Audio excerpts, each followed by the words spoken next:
Greetings, Matt comrades. It is your humble DM, Mike Gergoni, here to let you know that we here at Material Components are now part of the Punch Up Entertainment Network. Punch Up is proud to present such podcasts as Panel Up, The Action Shelf, and the very podcast you're listening to right now. And of course, the best way to support all of these shows is by going to patron.podbean.com/punchup and becoming a patron today. When you do, you'll get access to all sorts of bonus content, including a brand new one-shot from the folks here at Material Components, in which our heroes attempt to solve a murder in the urban fantasy streets beyond the Veil. If you ever wanted to hear Michael Listman playing as Detective Sasquatch, now's your chance. Once again, that's patron.podbean.com/punchup. Thanks for all the support, and now, let's get you into this week's episode.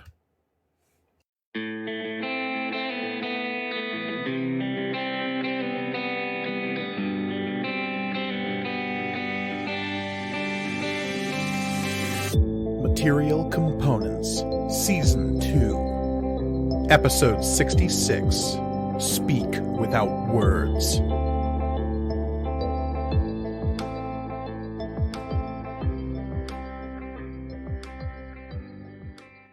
Greetings and welcome to Material Components, the actual play RPG show all about a galaxy of magic and the adventurers who live there. Brought to you by the Punch Up Entertainment Network. I am your humble Dragon Master, Mike Gergoni, and joining me, as always, are my stalwart adventurers. Hey, adventurers. Thanks for being here. Heck yeah. Hey. You're welcome. Also, heck yeah. Nice. I thought it was pretty good. As long as you don't say howdy, we're kosher. Okay. Hey everybody, I am Olivia, and I am playing Florian of Akalar.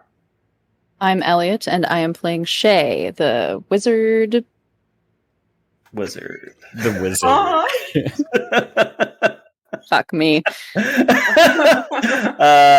bad that I was holding up the wine glass too, because it's literally like my first 2 sips. I'm not even tipsy. My name is Michael, and I'm playing Oswald Octavian Theophilus III, the bird. Why do you have to end it that way? That's so confusing. That hurts. Hi, everyone. I'm Reed, and I will be playing Amari. Clean. Good. Clean. Yeah, solid. Got it in one. I was gonna say Elven Wizard, and then I said Wizard first, and it got, I would blame Friday Energy, but it is solidly a Wednesday. Wizard. It's hot, you know. It's yeah. Heat's getting to us. It's been mentally Friday energy since about 11 a.m. Monday. Oh, I was going to say since 2020. So yeah. Indeed. And of course, before we begin today's session, I would like to ask the same question I ask every time, and that is, Olivia, do you remember what happened last time? Yes, I do. Oh, good.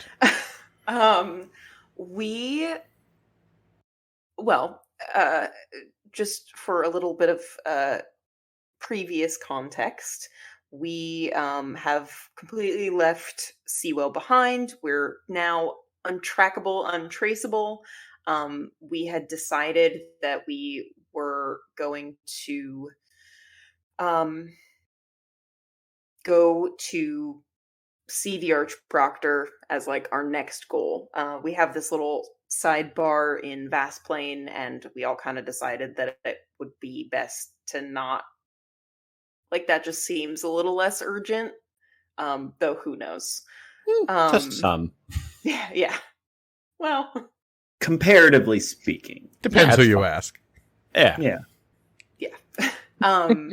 So in order to do that, because we have no idea where the hell this guy is, it's not a guy. We don't know what it is. But we called Mr. Zinn to kind of get directions, and also just sort of check in with him about, what is going on, the situation with the representative from Vastplane, and also about a little bit about the fact that some of us might be going a little space crazy. Like you do. It's probably no big deal. It's fine. So we did, and he gave us some info and like agreed to guide Shay through the jumps. That's me. And also teach them how to like fly a plane because they've never done that before. It's not a plane; it's a spaceship. Friday energy. Was a submarine at one point. It Never was- a plane. It was Yeah. briefly a submarine. I mean, anytime it's flying within the atmosphere, does it make it a plane, though? no, because it's like Interesting. it's still a rocket. Like a rocket isn't a plane while it's in the atmosphere. It's not even a rocket. It's powered by crystals. Even more interestingly, Yeah. all propulsion is powered by the same devices in this universe, so So there's really no difference. nobody knows what a plane is. It could be a plane. It's a go-go machine, okay? It goes places. Yeah, exactly. Yeah. So I've totally lost my train of thought. Completely derailed. Whoops. It's not that kind of train either. Oh, Yeah. Welcome you're to right. the show. What are the space trains like? Ooh. Choo choo. Fast. Speaking of being void mad, guess who is? Answer. It's Shay.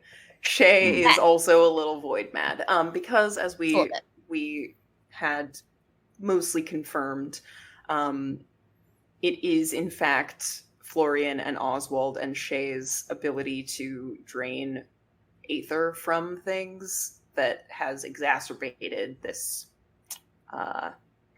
it's not Condition. a disease, but Yeah. it's like It turns out Dragon Master Mike, way back when, after realizing that Aether Leech was busted AF, said there needs to be narrative consequences to the power now in the grasp of these players. And the seeds were lain oh so long ago, and now they have come to bear sweet, delicious, dark fruit. namely the fruit of what happens when the person driving your spaceship starts to lose their mind.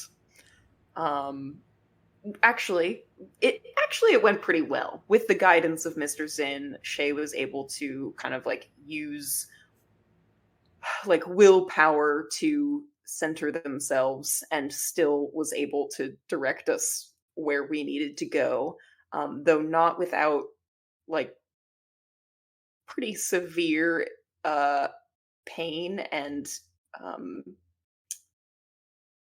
like harm to themselves, which great, good. That That's was what we want. definitely a what's in the box pain moment where Yeah. whether or not any of that neural stimuli actually translates into the quote unquote real world remains to be seen. Mostly. Which honestly, like, it gave Elliot a chance to do a Dune moment. So Hmm. I love Yeah, that and shit. also, I think I did some pretty good acting last week too. So You did. Can confirm. I was really proud of that. but yeah, so we're I'm gonna move to LA. Don't do it. Yeah, that's a bad idea. Yeah. Actually, pause. This is a joke. We love all of our listeners in LA. Please tell your friends and people who produce podcasts that Yeah. you know. You hear that, iHeartRadio? Yeah. Yeah, they'd love us. But yeah, we did it. And by we, I mean entirely Shay did it. We're on our way to the Archproctor. It's true. And I made it. maybe about to find some answers as to kind of what Mara's deal is and how we can A, not lose her to Aegis Tech, and B, not let her become evil. This is true. And near the end there, after Mr. Zinn realized that it was the Void's influence on Shay that seemed to attract the strange eldritch powers which contract and congeal in that place, which may or may not be the things which drive mortals mad when they stare into those emerald depths. He came to the decision that maybe take a break from this first jaunt, because he informed you that there would be at least a dozen more of these particular kinds of jumps, and maybe taking a break and just get him back on the call to confirm what it is y'all are talking about when you say you've been able to reach out and absorb Aether the way you have been. It seemed to be very concerning to him in ways that only Shay was witness to, because they were the ones in direct contact with Mr. Zinn upon the Astral Sea. So, as you all find yourselves now aboard the Tiresian in the middle of you have no idea space, you literally have no idea where you are right now. Shay's navigation of the Tiresian was done in such a way as to draw you towards a point shown to you by Mr. Zinn, not calculated by any system you have aboard the ship, or drawing you towards any waygate that might be a destination you could automatically navigate towards. You are in what is called dead space. That place where it is simply emptiness, and if you are very, very lucky, you might have somebody who can navigate via astrological positionings, but if you don't know where you are, it's really tough to know where you're going. As Shay, you come out of the isolation pod, the navigation chamber, out onto the bridge, you find that most of your allies are there around you. Everyone was sort of bracing themselves for the next step into their void madness. Whether it be Florian, who was tossing around the suggestion of being tied up or locked in a room somewhere. Oswald, who's still not even sure if that is what's happening. And Amari, who is supposedly the one in charge of flying this thing, but now has to worry about two of his compatriots possibly, I don't know, opening an airlock. I made pizza rolls. Does anyone want some? I mean, that's what I've been doing while you guys... Amari's gone void mad. Oh, real So Amari would never make pizza so out rolls of with the here. rest of us. I almost was like, does anyone want any pizza rolls? I just found it. Are you sure Amari didn't just pull them out of the garbage? Draw wouldn't have let them get to the garbage. True. He is the garbage. He is the They garbage. go in him. Kala and Vesnes Rosek are also there, having been available should they need to restrain somebody suddenly. But yeah, you all glance around. The shutters that usually come down while you're warping to block the view screens are rolling back now, revealing the fact that you are in the middle of what looks like a bright, radiant pink and purple nebula.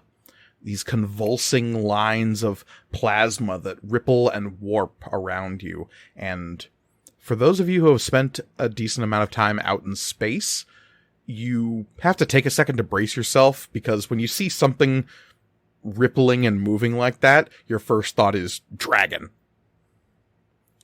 Dragons are ambulating plasma storms that move almost randomly throughout space. They are not bound to any one location, and that makes them extremely dangerous. But there are hurricane tracker type services that tell people hey, a dragon's moving this way, GTFO. Yeah. And as far as anybody's aware, it is not what people tend to think of as dragons traditionally. They are the storms.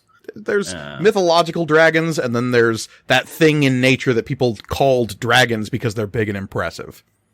Exactly. Yeah. But that being said, that fear subsides rather quickly as oh no, this is just a gently drifting nebula that you find yourselves in. There's lots of solar dust out there, and it is in these bright, vibrant colors that twists and curls in strange geometric patterns. Oh, that's nice. is there a way we can tell where we ended up? Like, can the ship sort of ping out and sort of take a look, or do we need to navigate it by our own sort of know-how? Normally, if you were in settled space, you absolutely could ping out, and usually you'd hit a comm buoy or something, and that would immediately let you know where you are in space. You do that here, and nothing comes back. The nebula around you makes it difficult to see formations of stars. It would be hard to navigate the old way in this place. You'd have to break out of the nebula. So, how long? How many do we know? Actually, out of character, do we know how many more of those jumps we need to do, or does Shay only have that information? Right now, the only person that's been told is Shay. Okay. Are we there? Did we? No. We've got like at least a dozen more jumps. Oh, I'm guessing this place is really well hidden. a dozen more. That's well, the first one could have been worse, I think. As far as I know, none of us went to Void Mad unless. Yeah. We sort of had a bit of this conversation at the end of last episode. Is that correct? You and Mr. Zen did. Oh, I could have sworn I came out and said something like, okay, I might also be a little bit void mad. Mm-hmm. Yeah, just briefly. Okay. So what does that mean for the rest of this? I need to roll trip? better next time. No. I don't know what that means. Well, it wasn't too bad. I mean, we're all alive, right? Like, let's just revel in that for a minute. And we know for a fact that we ended up where we want to, right? Yes. Yes. Okay. Great. It's a little hard to explain, but basically, Mr. Zin and I were hanging out metaphysically, and he grabbed my hand and pulled me metaphysically to where we were supposed to be, and I was metaphysically holding the ship, and so now we're there, but for real.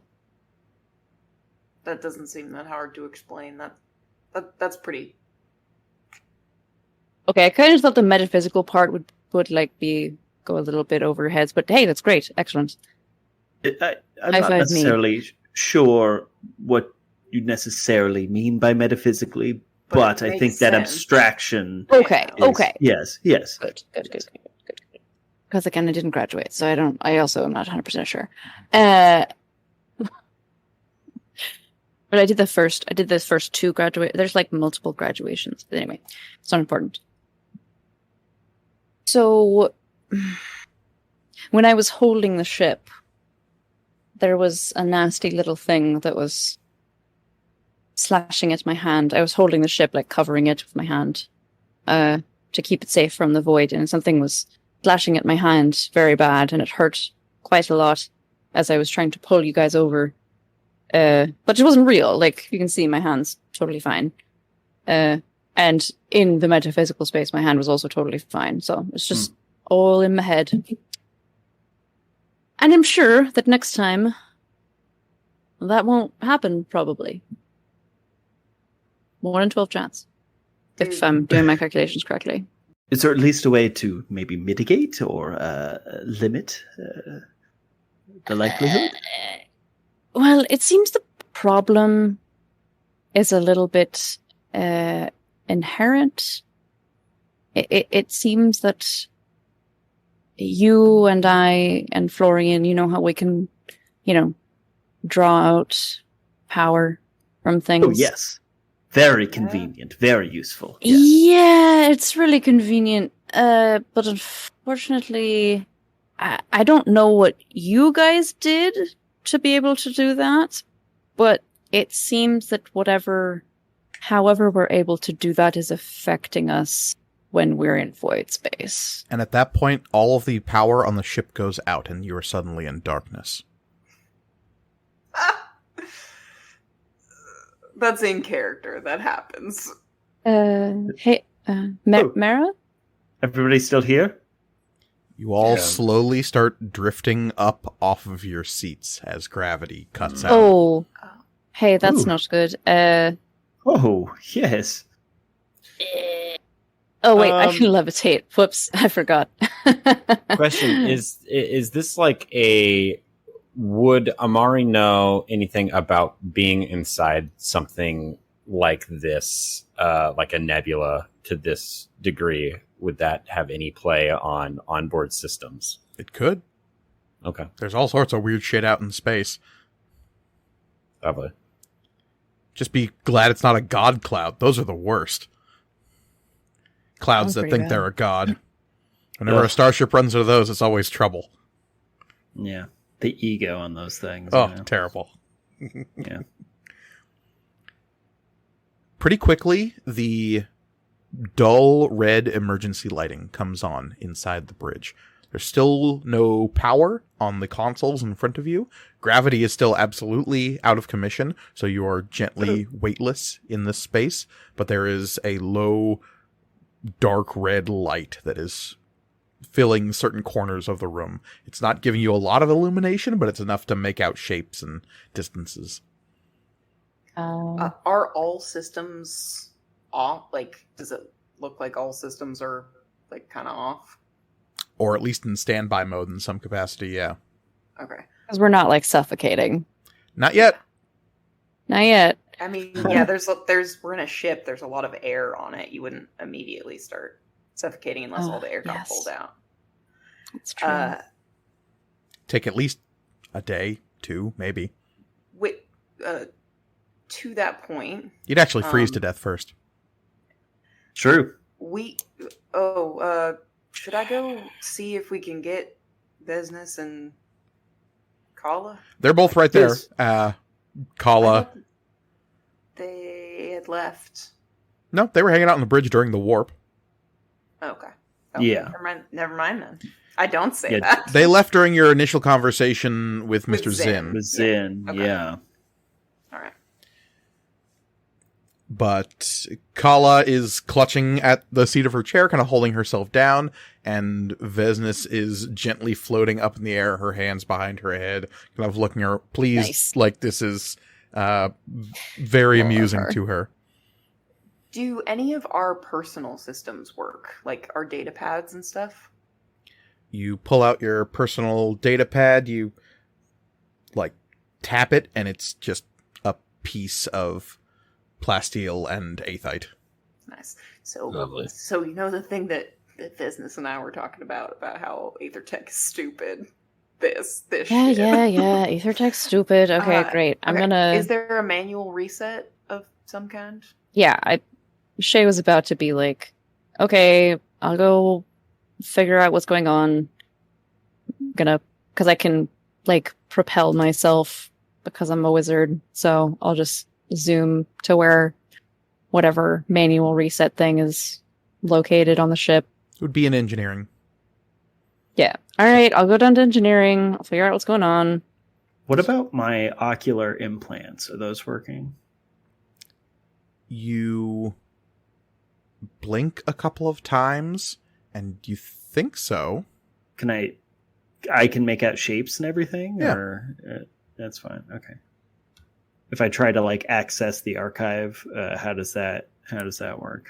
You seem to have no connection to the metanet. Okay. So Shay leaves to go down a level and towards the rear of the ship to the engineering bay. Is everyone else staying put on the bridge? There's no way to monitor any sort of life support systems because everything is down, correct? Yes. Okay, dang. Yeah. Where would life support systems be located? All in engineering? The best way to access them would be in engineering. Technically, the life support systems are all over the ship Okay. because they are connected to like air vents and circulation systems that go everywhere. Mhm. Well, shit. So Shay's leaving. Anyone going with him? Sounds like a no. I mean, I guess I'll go and assist Shay if they need it. Just like the reason that they were going by themselves is because that they can fly, and the gravity doesn't affect them at all. Can I use my graviturgy to just kind of tug myself along until to follow? Absolutely. Okay. Great. I can also pull you by your little claw if you want, but yeah. That's true. Yeah, nothing has any weight here, so it's very easy to push and pull things so long as there's room to do so. Yeah. Yeah. This is also a spaceship. There are like bulkhead handholds for exactly this sort of thing. Very few spaceships are designed in such a way that a lack of gravity is completely disregarded, because you're in space. Stuff happens. Sometimes you need to navigate a ship when you don't have gravity. And this was, once upon a time, a military ship, so it is doubly so. Yeah. But that is not an issue for Shay. They can propel themselves down hallways and staircases with the lightest of ease. They're too cool. As you move down and away from the bridge, there is a steep staircase that leads down into the long hallway that is the primary deck of the ship, where you have your living quarters, you have your mess hall, you have your left and right bays that used to be weapons depots, but now one of them is your communications array, and one of them is just storage. And then at the very, very back of the ship, there is the engineering bay that is technically over your cargo bay. Mm-hmm. As you're descending this steep flight of steps and kind of just zooming down through the space where the steps are, Oswald, you get the distinct impression that the stairs begin to twist in front of you. In this spatial distortion, you see the stairs kind of like becoming this spiral pattern as you're going down. Shay, can you look over really quick? Yeah. Did you just see? Did you see anything just now? Shay, you look around, and it's not that far of a distance that separates the bridge and the main deck corridor. It's maybe 15 feet straight up. It's one of those like really steep shipboard staircases. What's wrong? Oh, it's just it's strange. My vision's shifted and it sort of twisted a little bit. It could have just been me, the stress of dealing with, potential space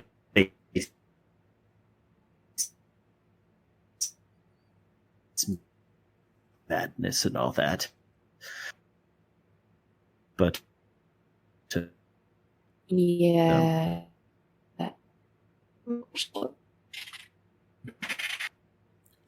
My business. We're, co-worker, right? We're acquaintances. Yes. I have no secrets, I think. I don't think so. Sure. I'm free to... Sorry, go on. What were you saying? I know that we all kind of joke about the 12 Loco thing, but are you maybe having too much? You think it's maybe... Well, I'm not going to pretend that it's the healthiest beverage, but I've been drinking it for most of my life, and I've never experienced anything like this. This seems pretty out of the ordinary. Fair. Yikes, but fair. I only mean, have you been feeling like because of the stress that's going on with stuff, you need to drink more of it? Is it maybe having more of a toll on you? It just, again, I know we joke about it, and I know that it's a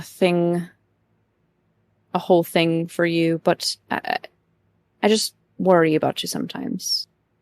Oh, well, that's very Let me know if kind. I'm overstepping. No, of course not. It is complicated. to say the least. It's a family thing.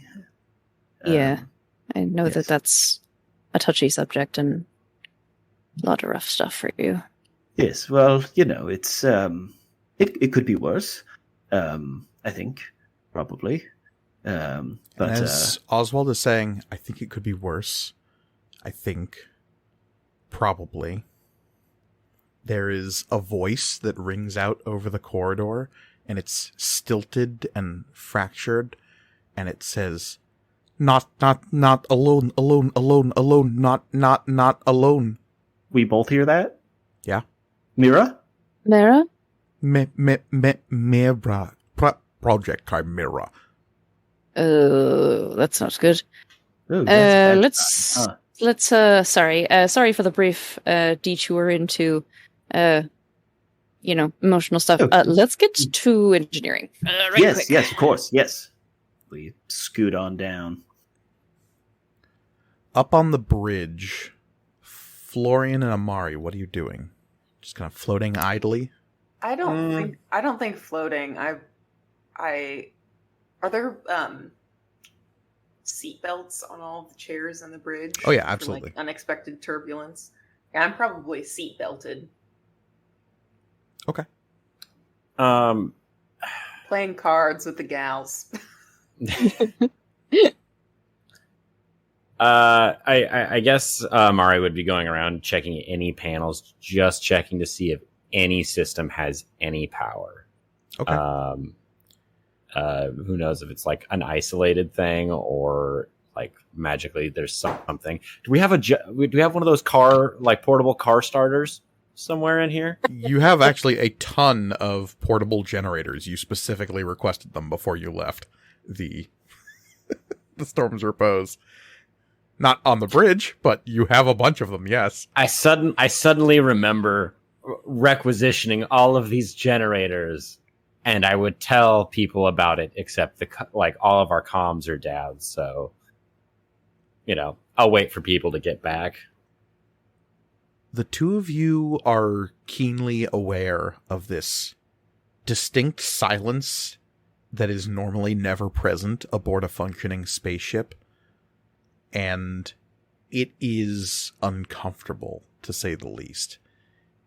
Because that quiet represents the lack of a hum of any sort of power or life support or It's the silence of space. It is that creaking silence of space as the cold of the outer breadth of infinity begins to creep into the seams of the Tiresian, and things start to slowly groan here and there on the exterior of the ship. And you are about as close to the exterior of the ship as you can get, because the bulkhead is directly above you, and the viewports are to either side of the bridge that you can see out of.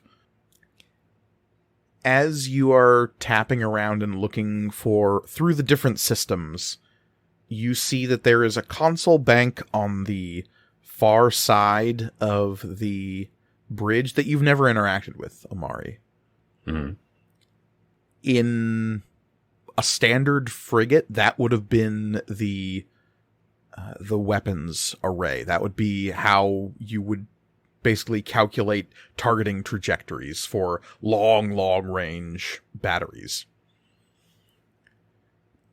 You didn't think it served any purpose on this ship anymore, but you can see this faint green pulse coming from one of the consoles over there.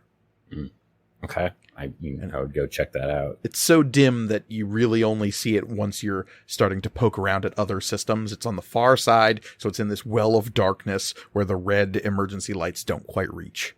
And as you kind of gently propel yourself forward, kind of doing that weird no-gravity swim thing across the bridge that you see in the space station videos.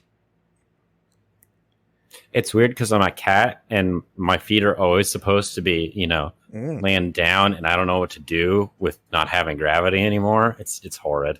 It's a rough time.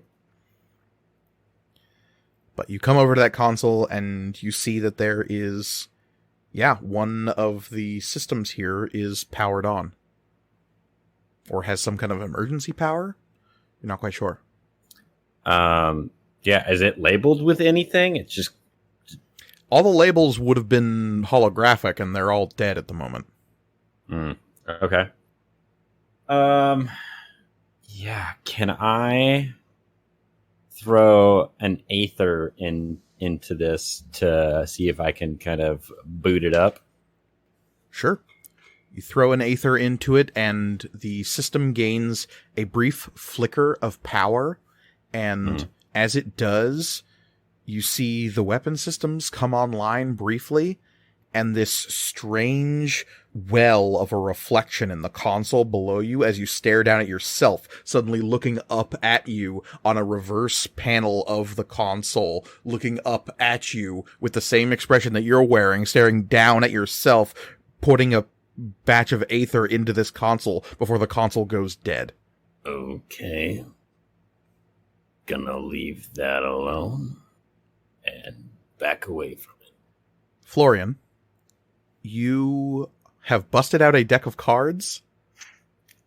I don't know. Like, I don't even know that I have cards. No, we've established my vice is gambling. So yeah, sure. Let's say I have a deck of cards. If neither of the gals will play with me, he's just like playing. Oh no, you can't because there's no gravity. He's just shuffling, kind of like shuffling them nervously then. Okay. On the table. Yeah, like again. Maybe making small talk, but like not, like, I don't know what you do when a ship loses power. He doesn't, you know. Mm-hmm. Is it getting noticeably colder in here though? Not right away. I would be paying attention to like that sort of thing. No, not right away. Then yeah, I mean, it's like waiting for the professionals to do what they do. Okay. As you are shuffling these cards, you feel them in your hand, and there's this odd sensation, because normally gravity does a lot of the work for you as you're shuffling cards. So now you have to have a bit like tighter grip on these cards, or else they're going to spill out of your hands. And as you do this, you feel one of them slip out of the bottom of the deck, and it starts floating in the air just in front of you. And the back of the card looks right. It's like a standard playing card, but then when it revolves and starts spinning in front of you, you catch an image that doesn't look right as it spins past your face. Can I catch it? The first image you see in the first spin looks to be some kind of blue, sharp lines, some kind of winged serpent. On the second spin, you see this strange... You don't know. It is this something with... There's scales. You just catch a flash of the image, like weighing scales. And then you catch it and bring it back.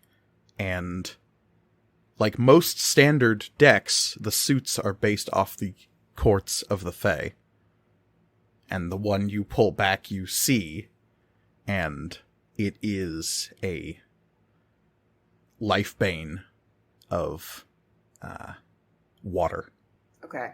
I think he really investigates it in his hands, make sure that it's feels real. Because I don't know. Space madness. Mm-hmm. I know we're not in Void, but how long has it been since Shay and Oswald left? Couple of minutes.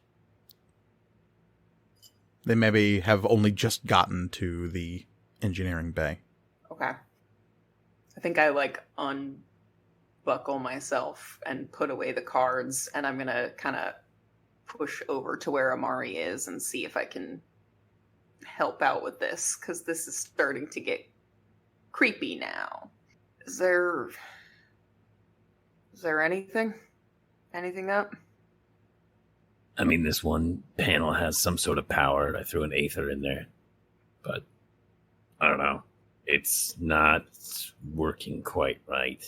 Does it need more? I can... I don't know. Shit's weird right now. Is there could you hypothetically restart the ship just by, putting energy in, or at least, some of the systems on the ship, just by putting energy into the panel, the, actual display boards here? That's a lot like just putting a wire on a light bulb and running electricity through it. If it's not plugged into the system, who knows how long it'll stay on long term, as we just saw with Amari. Yeah. Okay. Yes, in short, that's totally possible. Okay. Yeah, then I don't know what else to do. Okay. Shay and Oswald, you are going down the corridor towards engineering, moving aft. Mm-hmm. It's very bizarre, Oswald. You have this sensation as you're moving. In your peripheral vision, you would swear there are bookshelves. But yeah, you look and you turn and it's just the corridor. Occasionally there's a doorway leading to rooms that you're fully aware of, one of which is your own. Mm. And by the silence that the audience heard, what I meant to do was describe how Oswald looks around frantically, trying to see the images that are creeping into his vision. But he just keeps going. It's strange because books are not really a thing for him. Books are an oddity. Yeah. So this is not a memory. No. And you don't have much choice in your going. You're being towed along by Shay at this point. Yeah. Shay, as you're moving, you are passing your room on your left, and you see that the door is open, and you can't remember if you left it open or not. I think there's a brief hesitation, and then Shay is like, I'll check it later. Let's can't keep getting distracted. And as you pass it, again, this whole hallway is only lit by these dull red lights that leave these big bulbs of shadow in between each of the distant lights, so that each room that you're passing is ensconced in a bit of outward-leaning shadow, and inside that open door there is just a black pit that you pass by. But as you pass by it, and... Yeah, I think... Yeah, Shay squeezes Oswald's hand a little bit tighter. And Oswald's looking around, like at a I don't know if he happens to see what is in Shay's room. You glance that way, and you see somebody you don't recognize.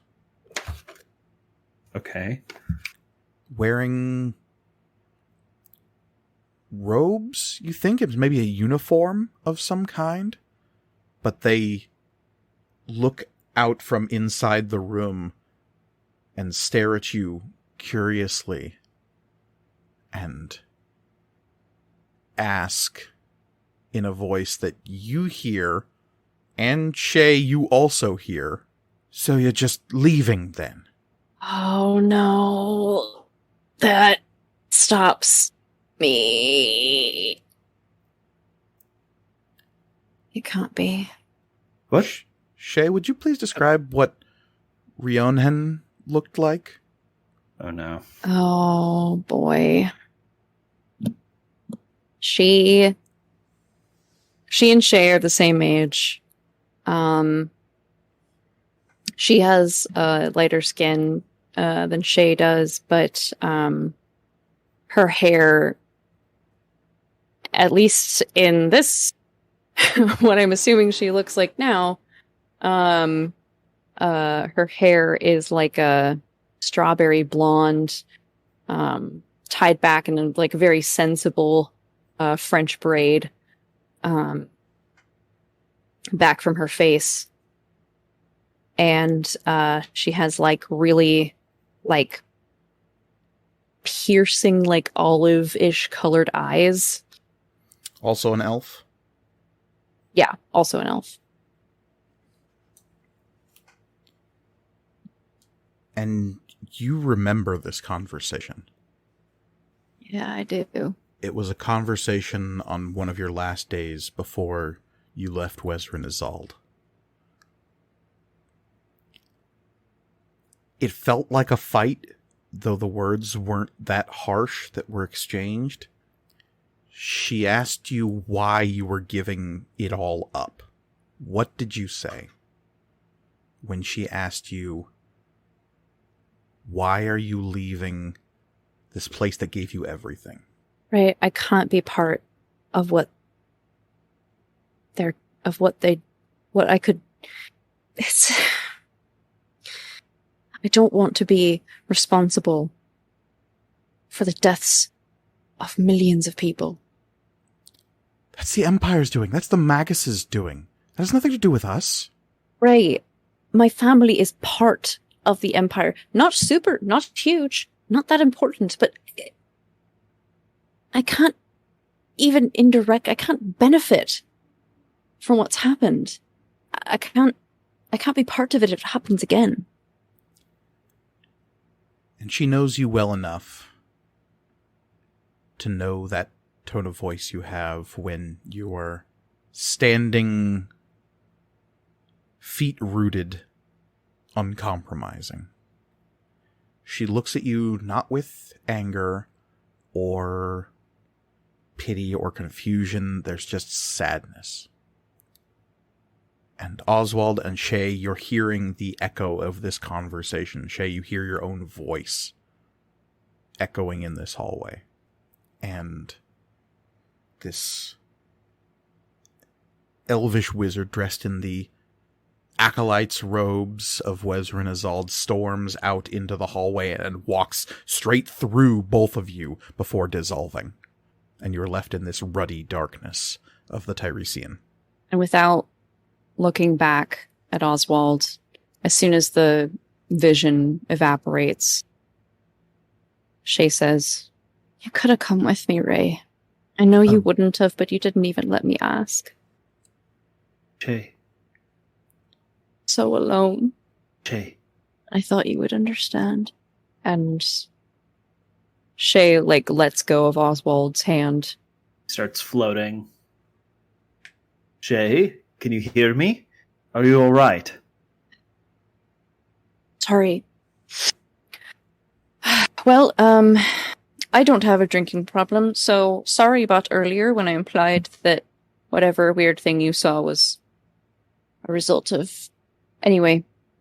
Yes, we should, I'm sorry, but keep going. Yes. I'm just glad that I'm not the only one seeing it, if that's any comfort. A little bit. And I'll grab onto him again. You push down towards engineering, the ruddy red light guiding you down this long corridor. Eventually you come into this kind of cramped, recently refurbished room. The multicolored rings of the Formian generator are dark. The warp core is dark. There seems to be no power in the Tiresian. Florian. Yes? As you're standing next to Amari, you feel this itching sensation that's coming from your artificial arm. An artificial arm should not itch. No. It should not tingle like recently acquired sunburn. Can I remove... Florian starts to peel back the, heavy, almost mechanics glove that he wears over it. Just to, look at it and see what... Yeah, because that's, an odd sensation. That's not what happens when it malfunctions or shorts out. And as you peel back the glove, you don't see the metal and crystal of an artificial arm. You pull back and there's this resistance on the glove, like you're peeling it off something that is too big for the glove, and as it's coming away you see these like flakes and little bits of you. At first you think it's dust, but as you pull and the glove comes away, you see this thick, gnarled, fungal looking hand that looks like one of the limbs of the muskers that you left back on Akalar. And as you stare wildly at this, what is your reaction? Out of character. Oh no, I'm the bug man now. Welcome to the club. It's a fun time. Up until when it isn't. I The think whole time. Yeah, I think that Florian like starts scraping at the arm and is like trying to like because the muskers like gave off like spores and stuff, right? Mhm. Like I think he's like trying to brush off the fungus. Have you ever shaken a fruit or vegetable that's been shipped for a really long time, and I that knew exactly what you were gonna like say. filmy dust that comes off of it? Yeah. And Can I to like dig into it and like try to like peel it away if I can? sure, your meat hand digs into the spongy, like porous meat of the fungal arm, and it gives way like you would push your fingers into a mushroom, and it comes away in flaky chunks. Hate that. Thanks for that Yeah. mental image, Mike. Oh, what the hell? And as you peel it back, you stare down, and suddenly your vision telescopes on this big chunk that you've taken out of your forearm, and you can see the dense forest hollow of big tree in your arm. What the fuck? Oh, I love Event Horizon. It's my favorite movie. What am I seeing while this is happening? Like Florian's near me, right? Yeah, and Florian is near you. Kind of asking if the console needs extra aether. Right. And having heard Florian just go, "What the And fuck?" that's not what you hear. Florian's looking attentively at the console, asking if it needs more aether. Oh. Oh, that's not good. Hmm. Oh god, I'm gonna pull out the big ass knife. Mm-hmm. This is scary. I gotta get the mushroom arm off. Okay. I mean, it doesn't look like we went into Big Tree. Mm-hmm. It looks like the inside of it. Yeah. There aren't little lizard things in there, are there? As you stare down, you see the writhing tiny forms of muskers in there. Nope, cutting it off. And you just swing down, attempting to cut your arm off at what point? Where the mechanical arm. Oh god. Okay, wait. I'm assuming that it ends where the mechanical arm ends. Where does the So mechanical actually- arm usually end? It's like mid, Bicep? not forearm, the other one. Yeah. Yeah, mid bicep Okay. on So the you right like arm. peel See back that? your sleeve to try to find where it usually ends. Mm-hmm. And you see that there is this pulsing root system now growing up into your shoulder. And as you like stare down at the joint of your shoulder, it doesn't look like your shoulder, and it slowly begins to rotate up and in front of your eyes, and you see this planet begin to orbit in front of you.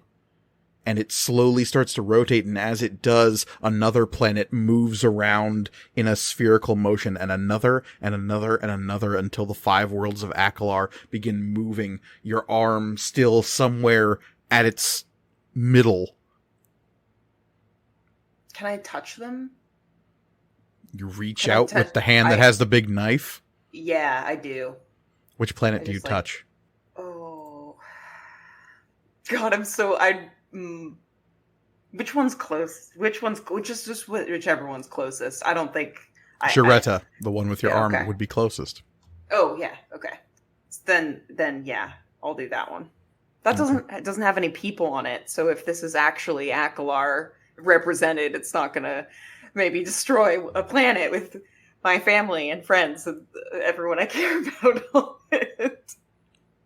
And how are you touching it? Are you doing it with the knife? Yeah, I'm gonna just kind of poke it with the knife. Okay. And a hand slaps the knife down. You think it's your own hand at first, but then the voice of Yulin says, "Put that damn thing away."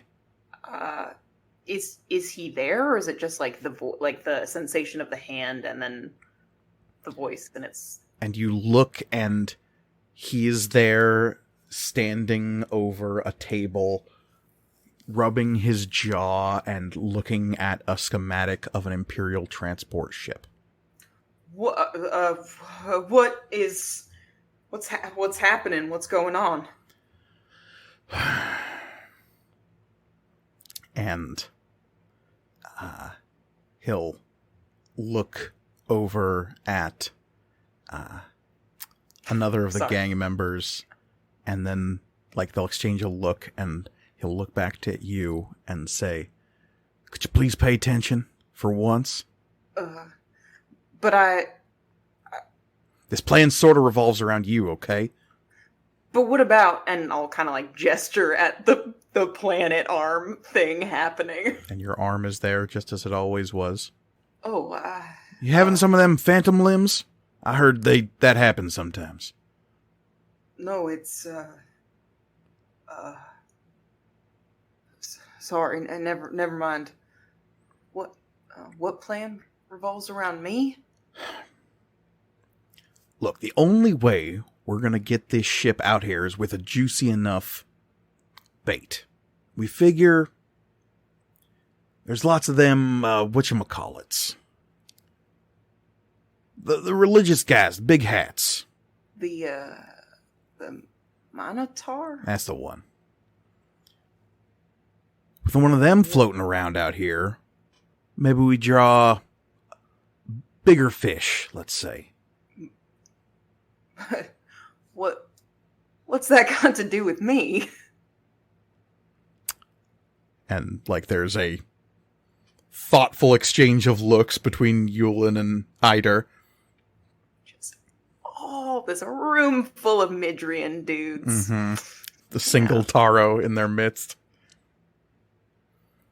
You want me to pose as some Dominion? I don't even know what they are, really. That's not important. We just cook up a scenario, get you seen by a few people. It'll be easy. I mean, I guess I feel like isn't there something else we could do? We could rob a smaller transport and hope they need to send another one more defensible. Look, all this bug biting we've been doing is all well and good, but we gotta teach them that Akalar ain't safe for their kind. We only do that by making an example of one of the big fish. Yulin, and he'll kind of lean over the table, ostensibly to not be heard. I don't know if I can do that. Look, I know your acting chops ain't... Hey. Akalar Community Theater won't exactly be losing its best and brightest, but... No, I mean, I'm scared. This could be bad. What's so bad about it? We put you in a fancy hat, we get a real blurry vid of you, leak it to the right people. No problemo. And the people who sees it and who comes to investigate, they're not walking away. Who they gonna tell? And Florian will kind of just like look around to the, I don't know, rough and tumble group that he's in, and kind of steel his resolve. He looks down at that same hand that started all of this, and it's like shaking on the table. He says, I guess. Okay. Excellent. Kurt's already been working on the hat, so his arts and crafts won't go to waste. Hear that, Kurt? Get that hat ready. Oh boy, I made a hat. God. And eventually that is precisely what happens. But things get too hot, don't they, Florian? Yulin bites off more than he can chew. He usually does. So things get a little hairy. And suddenly, Florian of Akalar ain't from Akalar no more. Because of a stupid fucking hat. Yeah. No. It's 'cause I said yes. And Amari, you hear Florian say yes. And you turn and look, and Florian, you're standing on the bridge of the Tiresian. You blink a couple of times, you look around, you glance down at your hand, it's perfectly normal. Yes, what? What? No, I just, I was just thinking to myself, is this console dark too? Yes. And he'll kind of turn away and like start futzing with the next thing. It's still also off, so like, you know, yeah. The console that Florian was just at, was there any noticeable change at all? You move over to it and glance down, and there are these weird crumbs on it. You don't know where those came from. Someone's been snacking up here. Ridiculous. This is a snack-free zone. You brought pizza rolls. I didn't eat them here. I brought them into the space and then I took them out. It was to entice people to leave the bridge. Is the green light still dimly kind of like going off? No, that went off. Oh, okay. Interesting.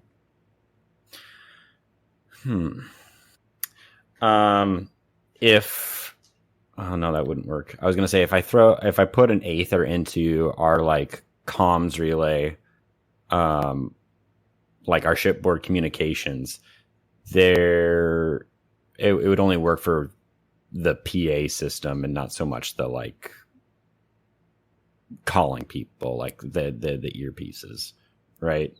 Because that would require another person's right to put power into theirs. Okay. Yeah. Does Florian look any different? The outline is the same. I don't know. Is Florian visibly shaken? I think like less and less as the moment passed. Like you get caught in memories sometimes, right? That's a thing. He thinks to himself. I guess the question is, how long was Florian standing there before he said yes? There was an awkward, lengthy beat, but not as long as it took for me to describe what happened. Okay. I didn't know if there was some, just reliving the memory. Okay.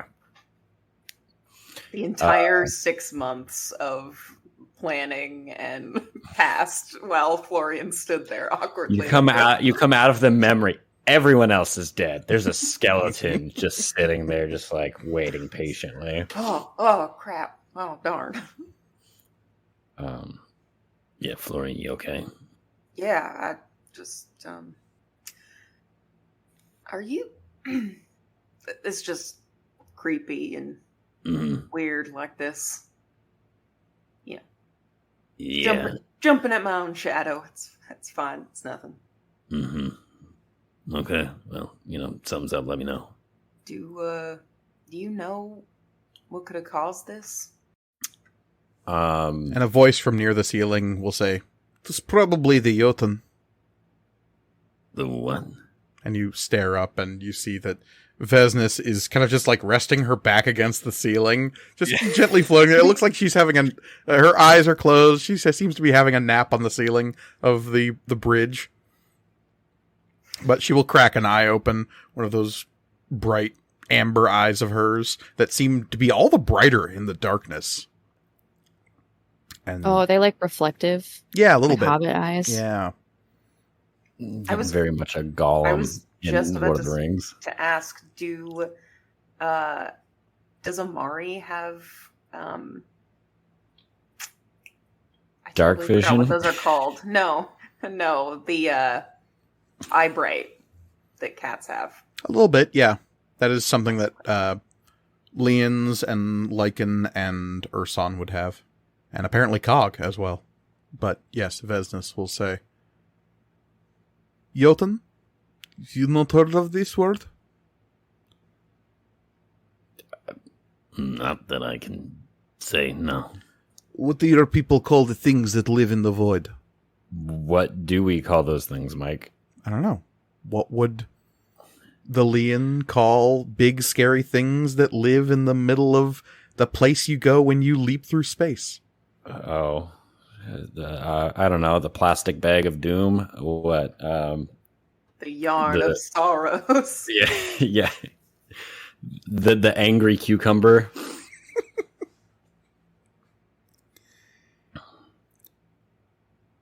Yeah.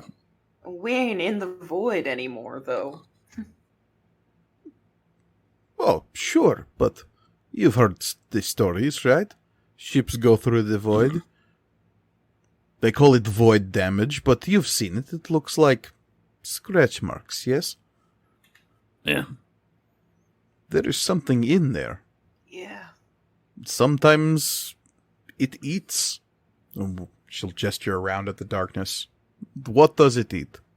It eats the aether out of the ship. Hey, got it in one. Yeah. That's what I think it is. Okay. So... And Kala will say, "But we had power when we came out of the void. Why would it suddenly just go out?" Yeah. There's a moment where like Amari looks at Florian. It's like, unless something came out. Why Shay, would you say that Oswald. to me? because it's narratively interesting. Seems Yeah. about right. Okay. Down in engineering, what are you doing? It is really dark in here, but for a few emergency lights up in the corners of the room. I'm looking for the manual restart. Okay. On the underside of the main drive crystal, which is what takes up the most space in this area, Yeah. there is this big protrusion of gemstone that comes out of the rear wall of the ship. You know that gemstone is actually the same piece that is protruding out the back of your ship and has been shaped into your drive crystals and thrust crystals. This is just an extension of that is shaped by crystal smiths to be the back of this ship. So this little protrusion into engineering is what allows you to interact with the systems of the ship. You have different layered circuitry of overlaid crystal chems built into this protrusion to allow you to interact with different systems. everything is powered via this enormous gemstone that is built into the rear of the craft. There are little lines of crystal aethite that run along the inside of every spaceship that is powered by aether tech, that power all the systems that run from usually a central drive crystal. Right. Gives everything a neon flare in this setting. So actually, yeah, that's actually, I said manual restart, but like, if the crystals don't have power, then you can't, it's like they're out of fuel. You can't restart an engine that's out of fuel. And you ran into this exact same scenario when you rescued that Stetter woman in the middle of nowhere space a few months back. Yeah, right. What did I do? Gave her a jump. I gave it a jump. I don't have any aether, though. You've got a little bit. You have a little bit? Just enough. Well, I mean, I don't. I'm almost out. Right. Well, I do. I also know that only Amari had this revelation, but we do have those generators. I was about to ask, like, do I have to, like, spend an XP to be like, oh, some of the batteries are in here? No, you'd probably have some of them in here. Yeah. Okay. They'd be within eyesight. Mm-hmm. Yeah. All right, well, Out of you power. you can throw in one if you want, but probably at least use one of the generators to try and give it a kickstart. Yeah. Let's start with the generator, and if we need more, I can always give it a little bit. I imagine Oswald is also. I would imagine we have flashlights on the ship for when power goes out. Literally anything that uses aether tech can generate light. Flashlights are effectively useless because everything can be a flashlight. Perfect. Yeah. Can I? I'll just use. Why not? Out of my spectacles, a light shines out like it's a first-person horror video game. And the light shines out into one of the corners of the room looking for one of the generators. And you see standing there an imperious Avia. He stands with this, like, robust vest across his chest, his clawed hands kind of clutching at the lapels. He has this kind of overwrought biotechnical implant on the side of his head that consumes his left eye that looks like a monocle that has been kind of welded onto his face.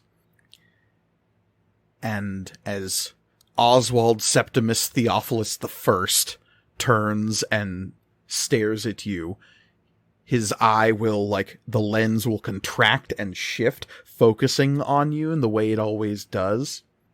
And he will say, "Ah, the fourth!" I use graviturgy to bring myself down to the ground, so I can enter the customary kneeling position that is required for the beginning of any conversation with Septimus. Am I seeing this? No. Okay. I'm just off in the corner looking for a generator. No, you see Oswald, like, sink down to the ground. Yeah, buddy. Oh, you think groveling will do you well this time, hmm? I wasn't groveling. It's customary. Oh, I know groveling and custom, and the difference between the two. Septimus, as you know, it's a matter of time. I'm actually still the third. It was Yes, are you then? Yes, it was a misunderstanding, but I believe I have legal consult looking into the matter. So rest assured, it is being dealt with, and I have some quite a bit work that I've been doing, a big project that I think is going to give me the edge. So You think you rate higher than your dead sibling, then? Well, I'll be the judge of that. Yes, well, 2, or formerly 2, I guess. Well, they were doing important work, of course, but I promise you, what I'm working on is important, and I At least the third influences the opinions of people. What have you accomplished, fourth? I am working on, as I said, I'm working on something. There's something big, Septimus, something very important that's happening that I have investigated. And, well, once it comes out, well, there's not going to be anybody within Dragon's Wake who doesn't know our name. I promise you, it'll be big. This is. I know I said last year that, or last cycle. It's not. Is it cycle? Is it? It's not year. They used it interchangeably. I know that. I know that last year I said that's the same thing. But this and the year before that. Yes. And the year before that. Yes, but this one's big. What about the year before that? There was something about a swamp creature on Virgil 3,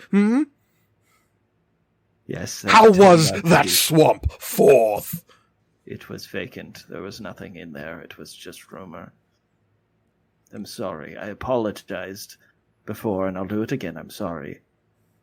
Shay, what are you doing while Oswald is seemingly talking to himself? Supplicating himself towards a corner like that is empty. Having a complete mental breakdown, it seems.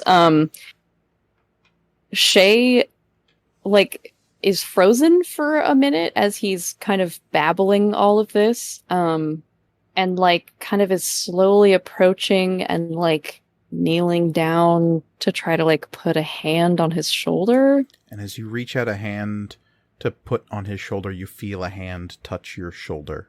I'll look back with a grimace. And as you turn and glance back, you see a being made of luminous light touching your shoulder.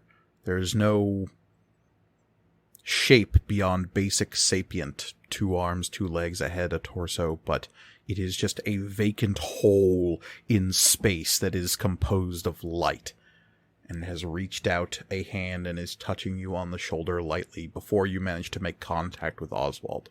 What is there? Who are you? And Oswald Septimus Theophilus I will say, "You think your rampant journalism will somehow put you ahead of your siblings?" I think that in the grand scheme of things, that what I'm working on is more important.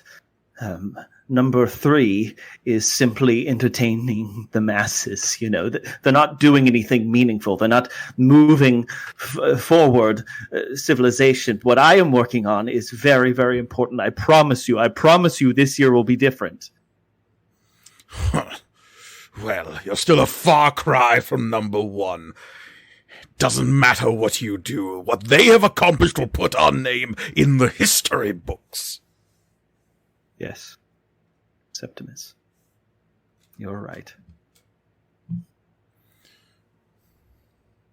You'd best not forget it, boy. No, of course not. I shall not. You are correct. And Shay, the hand will move away from your shoulder, and you feel this intense wave of sadness hitting your etheric senses. Your natural empathetic abilities as an elf, your ability to sense emotions waving through the ripples of aether around you, are hit by this tidal wave of sadness coming from this luminous being. It is though their entire essence is flooding out in this single moment of emotion.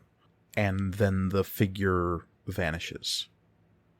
And you're alone in the bloody darkness with Oswald, who is quiet on the ground next to you. Like involuntarily, Shade like started to cry, like just tears falling. Oswald, no, like make contact, physical contact with him. And he kind of like reflexively flinches. Oh, Shay, it's you. Yeah, Hello? yeah. Is it just you and I here? Just Yeah. you and me, yes? That's good. That's Well. that's good. I think I need to go grab something if you don't mind. Are you Oswald? Look, it's just us right now, but there's something here. There was something that some. Yes, there was something. Yes. I just don't think that we should separate. I just need to get Well, I need I just need. I'm feeling quite parched. I could use something. Okay, no. This is where it's. My comment earlier. Shay, you don't. Shay, please. I won't be able to Oswald? focus without it. Please. Oswald. I'm like gonna take his little bird head in my hands, and I'm gonna say to him, Oswald, you are capable of so many great things. It's not the 12 Loco that makes you capable of those things. It is you and your drive, your passion. It doesn't come from that, okay? Your curiosity doesn't come from that. Not enough. I promise I will be more helpful to you if I can just... Please. I don't want you to go anywhere by yourself. And we need to get the ship back online. All we need to do is turn on a generator. Okay. You can do that. Okay. Yeah, I can... I shouldn't...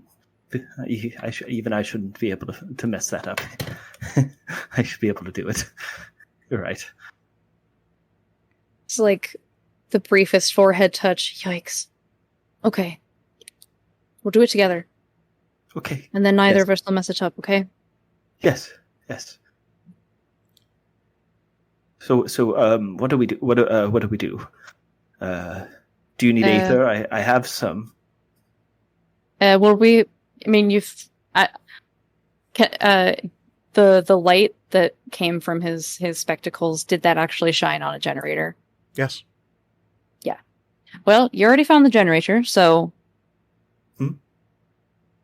Oh, looking yes. pretty good so far. Yes. There we go. And he sort of floats over and drags it over using some of his graviturgy. Although I don't know if he even really needs it. He just needs to push off of a wall and bring it along. Mm-hmm. Yeah, it was already gently floating. Nothing was holding it to the floor. That's true. True. Yes. It didn't float away because it had nothing to propel it upward, but as soon as you touch it, there's no resistance. Okay. Well, we've got a generator. Now what? Amari, Okay. Yes. you are poking around in the last of the consoles that you have yet to check. Mm-hmm. The comm systems. Trying to rack your brain for, well, could I power this up and communicate with people? But nah, I could just do the shipboard intercom. I couldn't really do point-to-point communication. You see the screen in front of you light up. Okay. It is... a comm console is now active in front of you. Sweet. You see that there is an incoming call. What's the caller ID on it? Unknown caller. Lovely. Okay. The call set is one you don't recognize. Well, any sort of communication with a downship would be good to have. So I will answer that. You see that another face pops up. One you definitely recognize. They've been a face on the news cycle here and there that you've caught time and again. You don't know the name, but the face is familiar. Taro, for sure. The Dominion always has kind of a lock on that in terms of their newscasters. It's something that's always rubbed you the wrong way about how things are done in the Minos Dominion, is the fact that Taro always seemed to be the frontward face of everything they try to do. Mm-hmm. And the interviewer asks, Captain Kilrakasa, you say you've been working with your battalion. What were they called again? We go by the title of the Golden Mane. The Golden Mane, right. This armored division has had quite a storied career under your leadership. Yeah, I'm sure. Well, you fought at the several battles recently, turning the tide against Imperial forces that were trying to subjugate the peoples of several planets, yes? I mean, we're just out here doing what's needed, really. And what brings you here to Fortis, specifically? Just following orders. Of course, like any good soldier. Mm. And suddenly there's this ringing in your ears. This hum, this whine. And the interviewer will put a finger to their earpiece and turn and look at the person who is manning the recording equipment and say, Jarethus, are you getting that? What is that? And Amari, you know what it is. Because it's the sound of something falling from high orbit at incredible speed. Okay. I'll call for everyone to, get down. And as you scream, get down, there is a massive explosion that rocks the base behind you.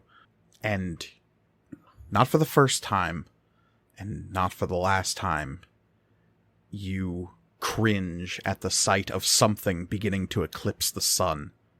Cursing under your breath, you stare up as panic begins to grip those around you, as a supercarrier of the Caunus Empire begins to blot out the light on the planet Fortis. What do you do? Make sure that everyone is okay right here, and then as soon as I get a head count of the couple people, the person interviewing Amare, the film crew, he's up and he's gone. And you move. Heading back into the base, there is shouting in the preparation bay. You can see that lines and lines and lines of stylized Seraph-class mechs are lined up to either side of this large bay. Which one do you go to? I go to the one that has Tux in it. And you find Tux. There is your mech, ready to go. It is only as you're scrambling into it, as the engineer leaps out of your way, the final preparations for launch already good to go, you see that the camera crew has followed you into the loading bay of the Golden Mane. Amari's barking orders to anyone that's around, telling everyone to get it to suit up, and then we're moving immediately to the blast zone. And you see Not too far away, the twins loading up their cargo bays coming down, and a grinning, wild-eyed Nasir having the cockpit doors come down on their mech directly across from you. The Leon nods to you with this wicked grin that you know spells trouble. I gave him a rock on sign. Just like, go get him, dude. Don't have time for anything else. Close the cockpit. And you see around you large, probably 3 or 4 times the size of your normal body, mechs beginning to come up and alert. Their legs extending, their arms coming down, ratcheting into position. They grab enormous weapons from racks near their engineering bays, and they come clomping out of this warehouse embedded in a hillside, just as Imperial fighter craft begin screaming overhead, and an enormous fight has broken out in low orbit around Fortis. Nearby, you see that your ground troops will be little use against something like a supercarrier, as artificial night takes the air around you. Looking around, you're not quite sure what you can do to help fight that leviathan that is in the sky above you. Knowing this, Amari has called on all call sets available for mass evacuations. And alarms have begun sounding, these low, droning tones that signal an evacuation. The battalion that was stationed here is not just your own armored division. This was a training camp. This was away from the front line. This attack was never supposed to happen here. How the Empire got this deep into Dominion territory this quickly, you, to this day, still don't know. What you do know is when a rippling beam of light cascades down out of the sky from the nose of that supercarrier, it doesn't hit your position. It hits dozens of miles away. But you can still feel the heat from inside of your mech. You've seen what happens when an Imperial Magus aboard a supercarrier begins their grim work. If something isn't done soon, this planet will barely be worth the name. What will be left is glass. To the south, there is a shipyard. You know that most of the ships there are grounded under repairs. But if there's anything that can get you up and into the fight, at least briefly, while people here are trying to evacuate, it'll be over there. Make a call for any drop ships in the area to pick up those ready to go, all units. And then I think I would have the twins stay to see if they can evacuate people. Their mech is far too large to go up in the air. So they'd be better off lifting things or using them as flat cannons, so to speak, any fighters. And you see this enormous mech piloted by the twins moving out, and it kind of has to crawl out of the giant open bay doors of where the mechs are being kept. And when it stands up, it's a full 30 feet tall with almost like a centaur-like build, with this enormous clawed hands and these huge cannons on its shoulders that are meant to be artillery, and as the legs split wide and it kind of grounds itself into a position, those cannons go foom, foom, and they fire up into the sky. The rest of the Golden Mane gathers up around you, and Nasir's voice says, "Orders, Captain." You know your job. Protect as many as you can. We're going to run interference to get as many people off the planet. We make it out, great. If we don't, that's our job. And you see little blue lights on your heads-up display blip on in acknowledgement. There's no words when a mech crew acknowledges orders. They simply think in the affirmative, and lights turn on inside their captain's cockpit to let them know that those mechs are going to follow orders. As the Golden Mane splits up and begins working as covering fire, using ground support to shoot flak up into the sky to keep those Imperial fighters off the loading ships. You lose men. That was inevitable. This is a war. But the number of people you save is far more than it might have been otherwise. You can't help but groan in desperate, terrible anger when you see the camera crew not 50 feet away from you as you stand atop the wreckage of a fallen Imperial fighter still firing up into the air. The recording crew and the interviewer are standing there naked out in the open war zone as you can still feel the heat of that supercarrier's lancing beam turning the continent to the south of you to glass. I'm going to ask someone to get them out of there. And as you shout that order, there is a blip of blue light, and you see another mech come charging up out of the chaos-strewn battlefield. It will lunge down at them and with two massive mechanical hands grab these two civilians, pick them up like footballs, and then begin tromping off into the distance. But the recorder is still focused on you as a ship swoops down out of the sky and begins to lance at the ground with fire straight towards you. Yeah, going to pick up a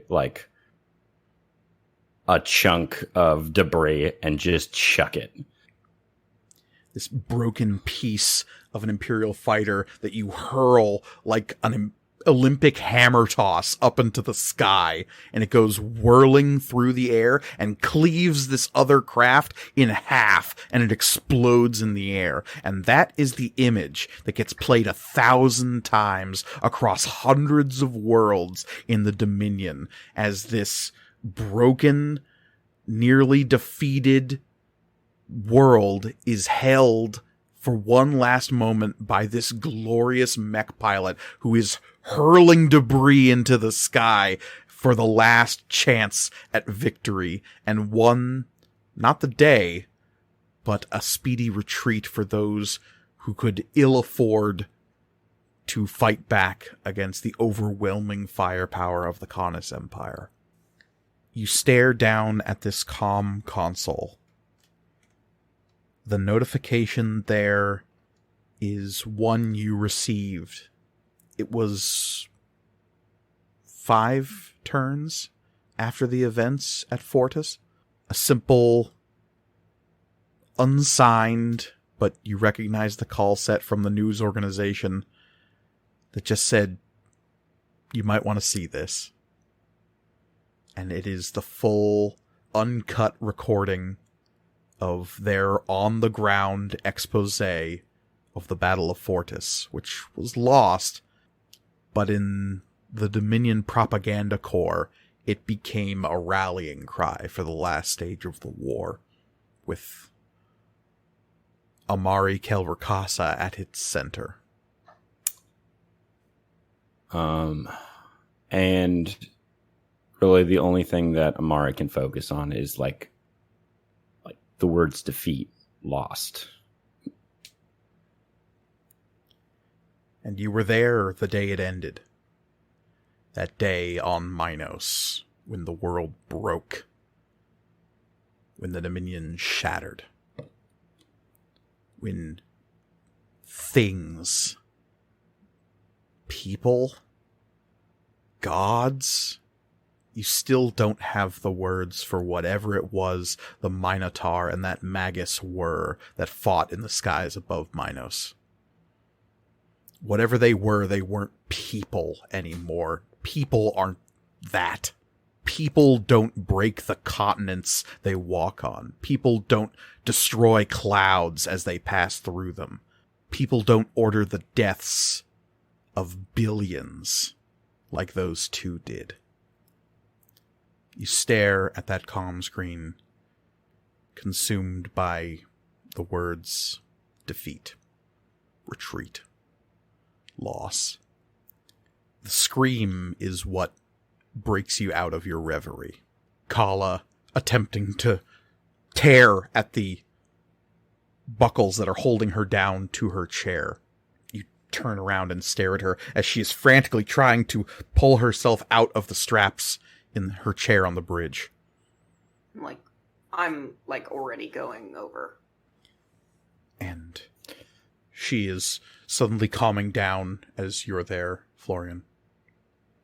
And she's kind of holding up her hands and breathing and sitting up, and she calmly, her hands trembling, unbuckle the clasp, and she gets up and out of the chair and stares down at it like the chair itself is what caused her panic.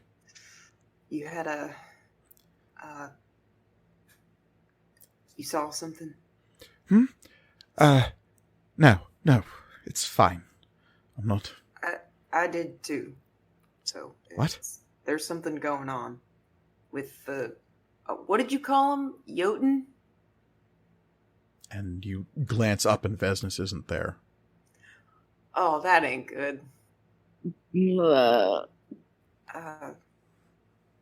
Yeah, something hinky's going on.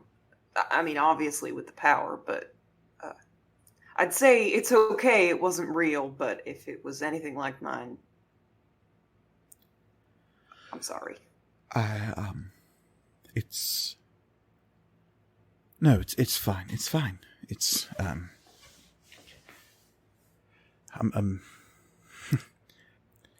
Florian? Yes, ma'am? We're not in the Metanet right now, yes? No, ma'am. You'd know if we were. I promise you that. Are you sure? Oh, yeah. I would know. Okay. Because when you're in the Metanet, you can't... You see yourself as yourself. So how do you know when the simulation stops?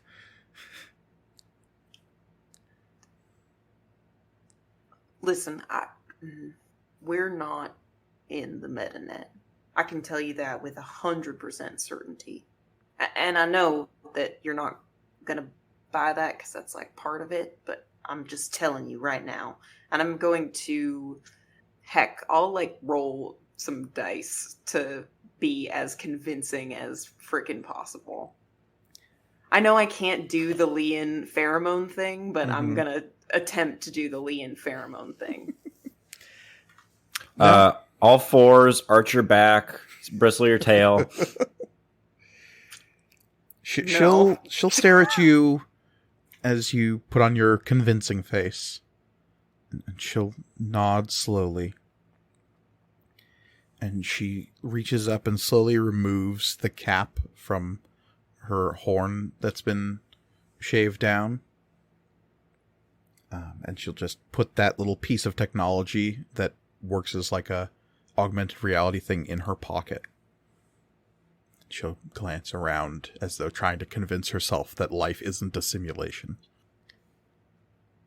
I will kind of, not leaving her, but I'll kind of turn to Mari and be like, should we, do you think there's any danger in letting that one go off by herself? Given her proclivity for blowing things up. Yeah, probably. Oswald and Man. Shay. Yes. Oswald, how much aether do you put into the generator? I have 6. So I could start with 4 and see how it goes. Okay. Throwing 4 into this little... And the generators you have are pretty simple affairs. They're little, like, boxy contraptions. You've used them a few times now. Mm-hmm. And they're have a couple of long cables coming out of them that you can plug into some universal ports on different chems that are used in different aether tech, and they supply aether. This one is dark, but when you throw 4 aether into it, it shoom, suddenly fills this room with this bright blue light. Ah, excellent. Halfway there. Right. What? And then I will hook it up to the... I'm assuming there's a port for the... Yeah. Yeah. And you plug both the cords into either side of this large crystal protrusion with all these little, like, built-up consoles around it that are also made of lattice gemstone with circuitry patterns in each layer of crystal. Imagine salt crystals that are built, like, layer at a time.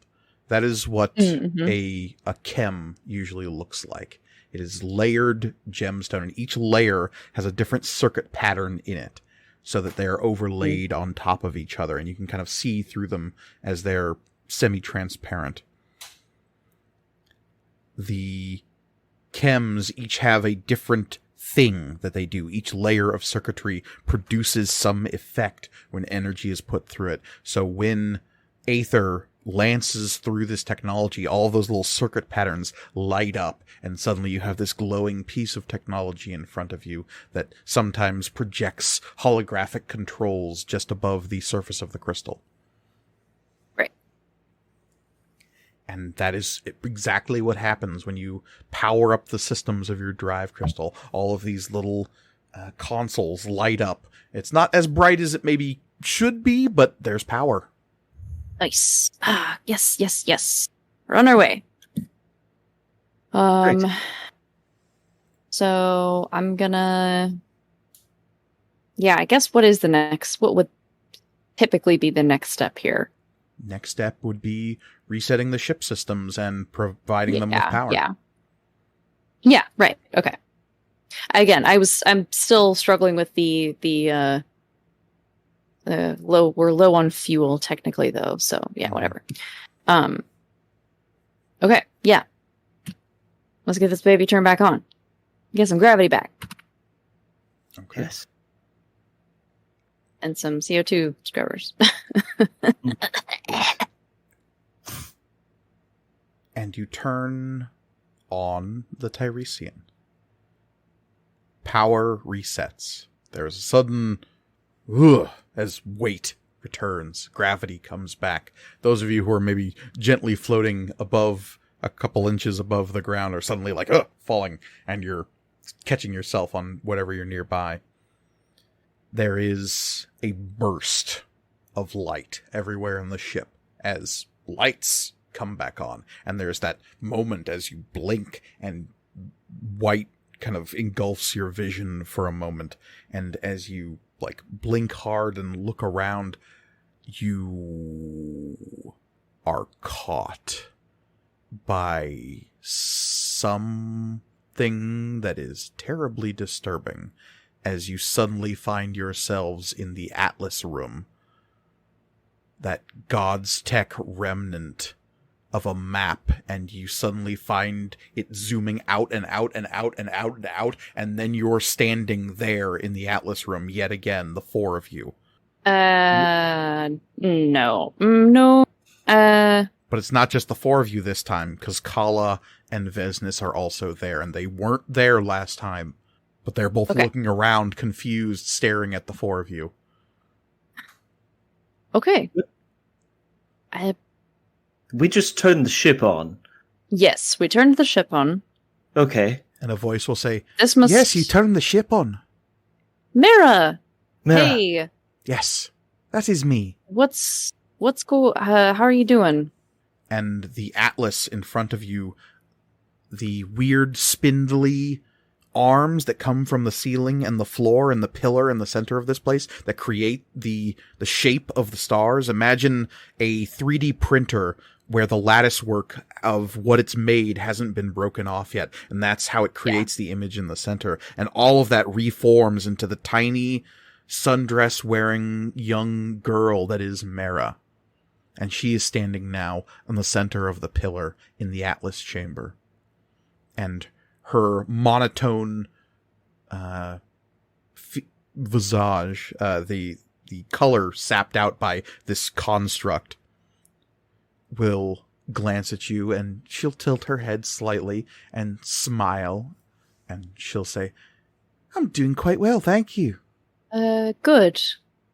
I was worried about what would happen to you when the ship lost power.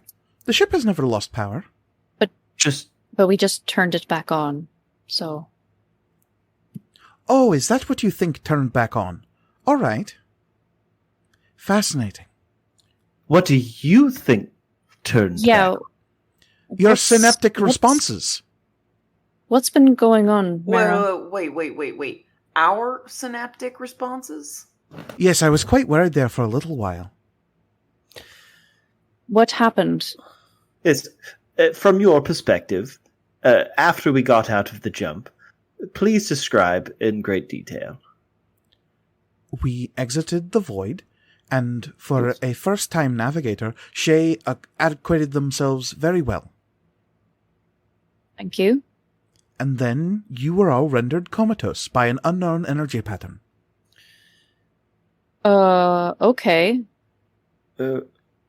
I tried to warn been you, out. but I was not sure if it came through or not.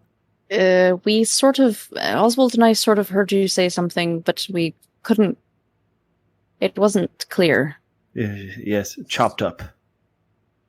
So, our synaptic responses are all functioning normally now?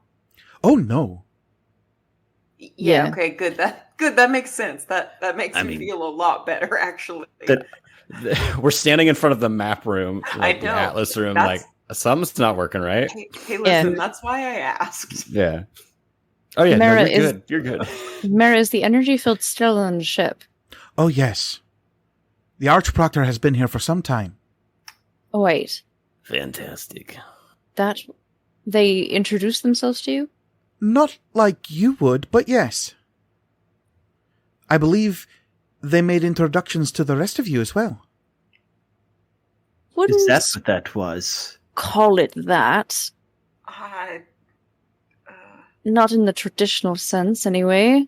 I could detect that they were interacting with you, certainly. I'm not certain what form it took.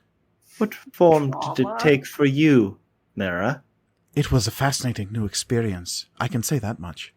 It was... how best to describe it? You are aware of how synaptic responses respond to metanet cohesion. Yeah. Vaguely, yes. Our first interaction used these principles. Okay. Yes. The Archproctor exists on a similar wavelength. Okay.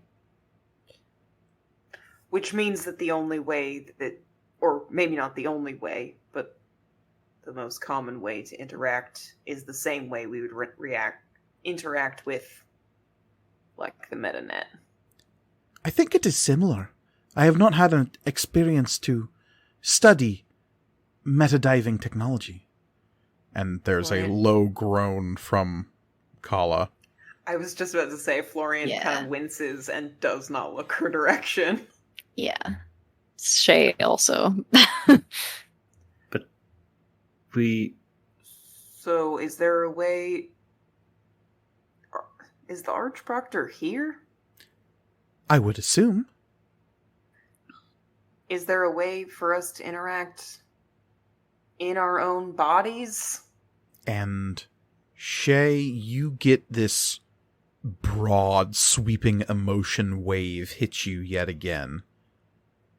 There is concern, but also slight amusement that washes over you. Oh, good. Glad they're amused. You get the sense of just like, yes, but it would be tragically hilarious. I'm gonna say no. I've been. I'm very receptive to etherics, and I felt this earlier. I think that the Archproctor, because they're on a different wavelength, and possibly a wavelength of, I mean, definitely a wavelength of immense power, there are very limited ways that we can communicate, because it would kill us. And Mara will say, that seems rather likely, yes. Yeah. I think the better question... Glad that Zen warned us about this. It's super glad. Great. Glad that... Great heads, heads up on that one. Yes.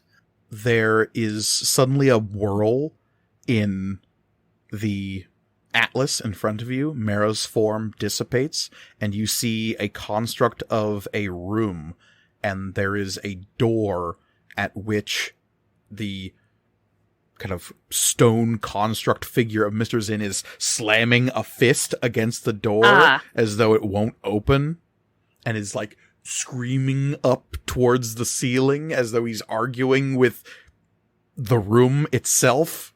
Okay, well, I mean, that's good, because we had like, I mean, right, everyone remembers, we were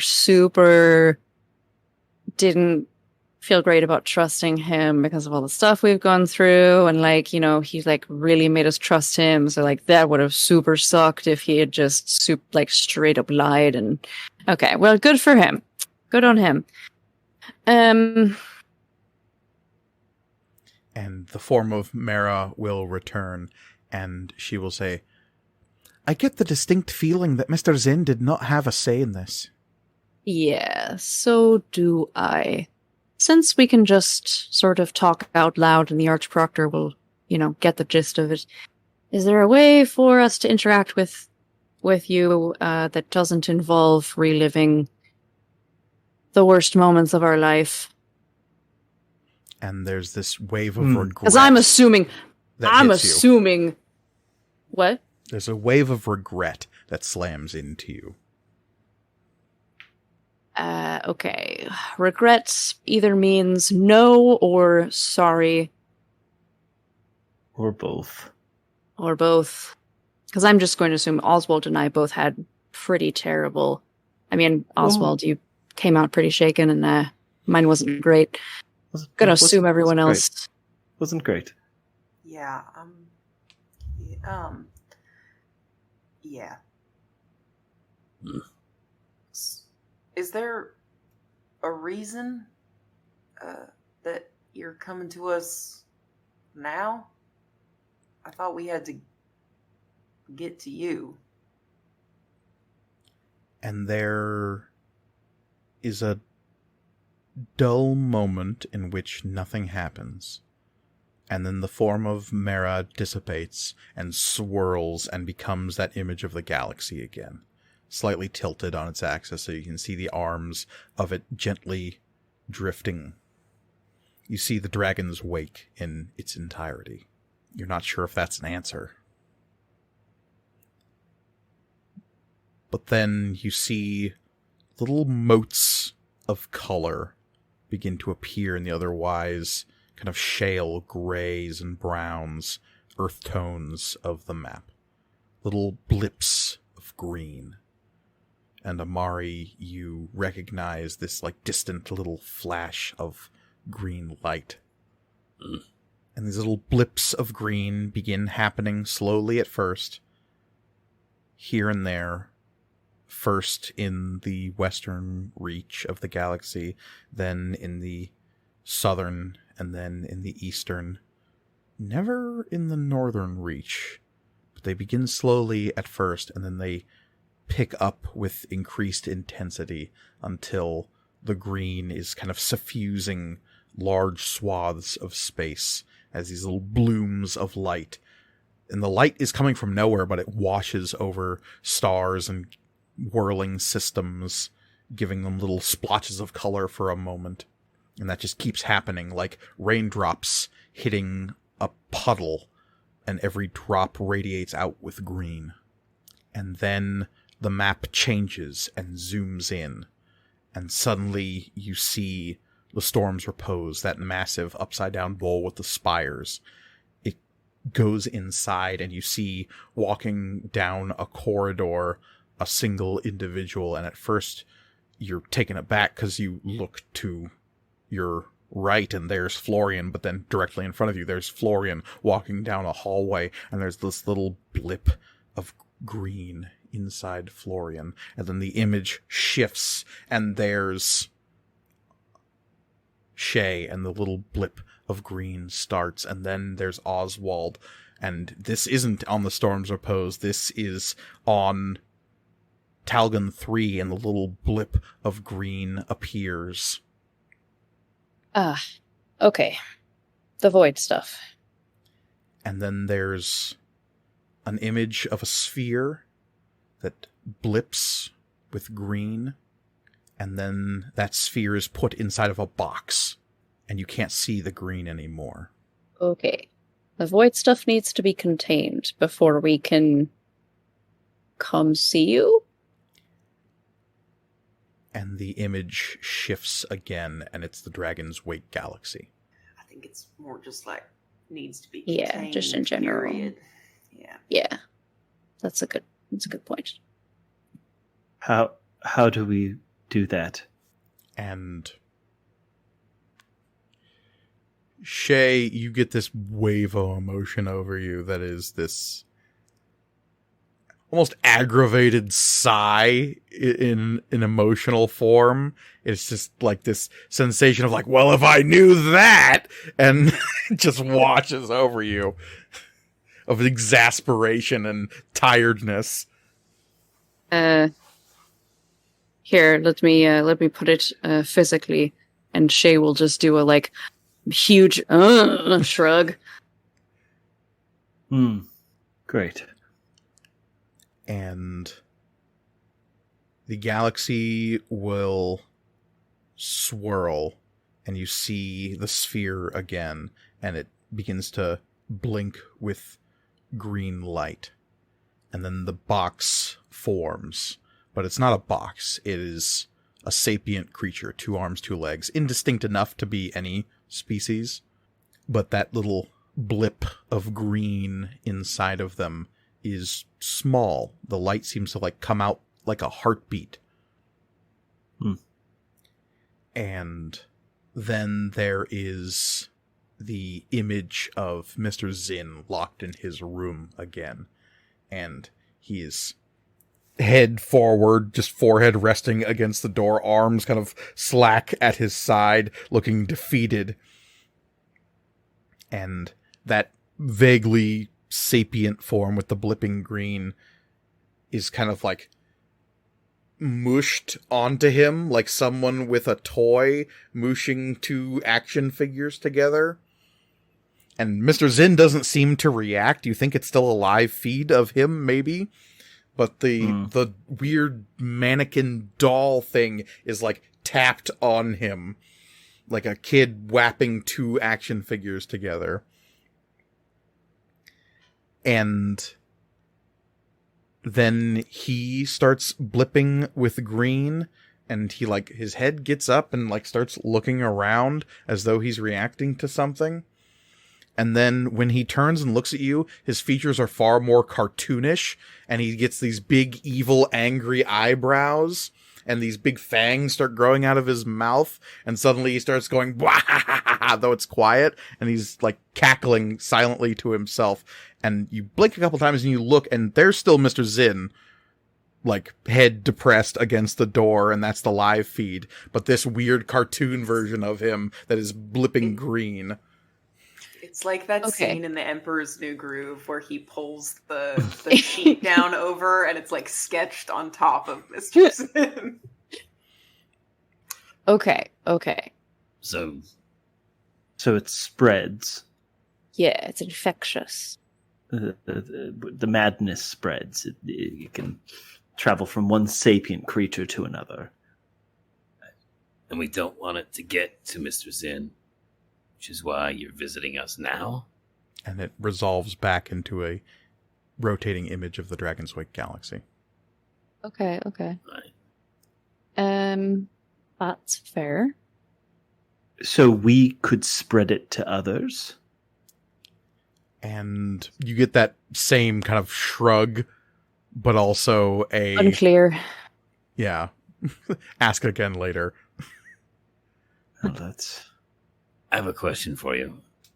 How many other people have this ability to take Aether?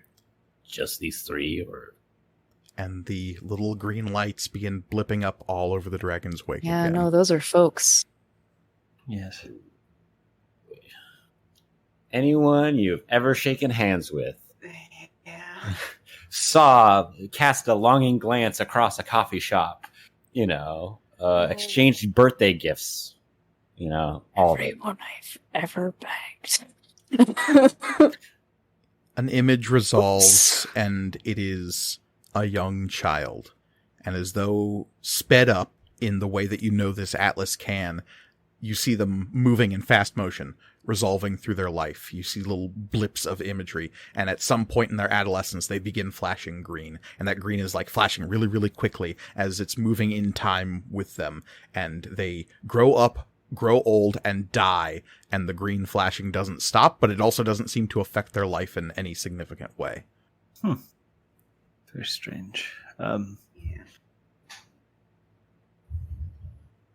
Does this have anything to do with Project Chimera?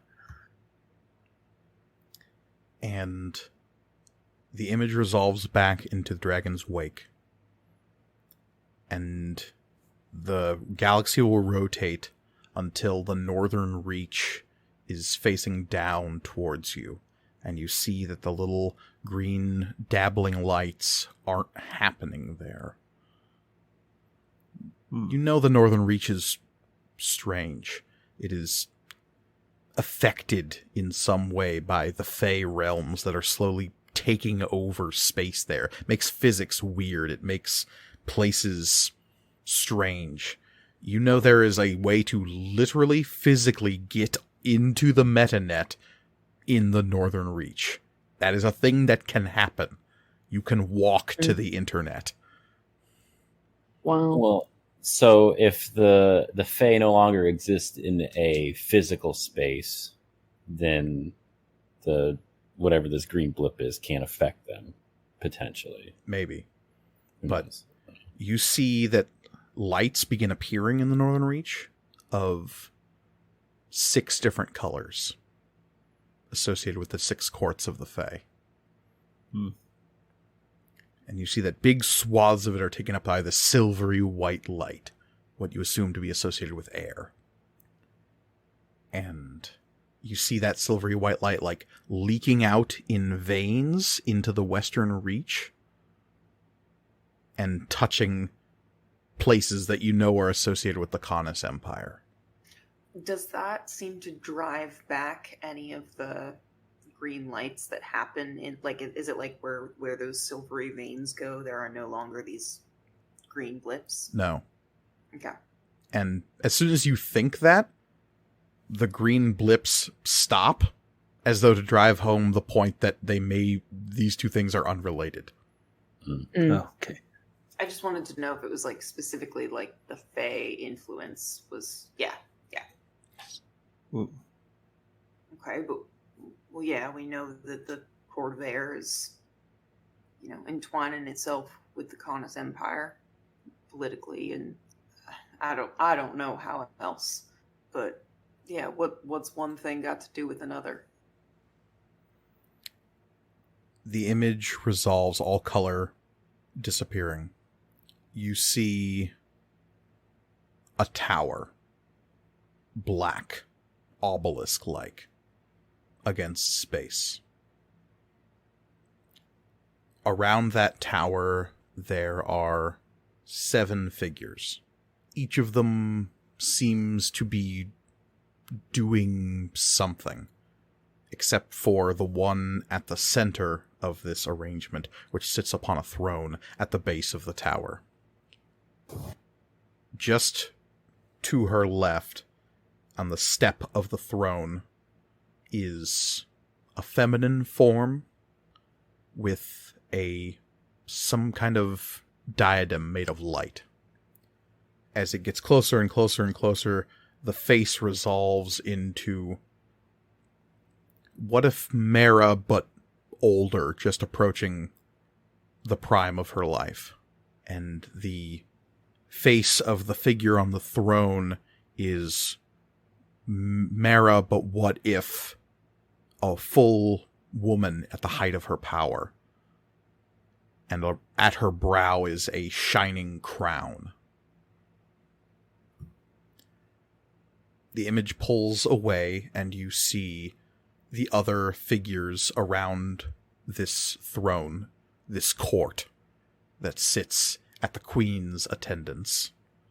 And each of them you see in turn a hunched figure in a cowled robe holding some spiraling piece of triple helix, like a staff of some kind, and it is Mara's face staring down at this, manipulating strands, threads tied between the triple helix.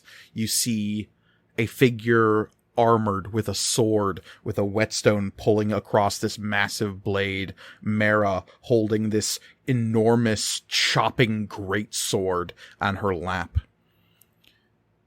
You see Mara, vivacious in the bloom of youth, curling a finger towards you all as you watch, her eyes intent and hungry. You see Mara off to one side of the other side of the queen, lounging on the step, wearing motley, with a big wide smile and eyes that gleam of deception. All of them are Mara, but none of them are Mara that you know. Of course.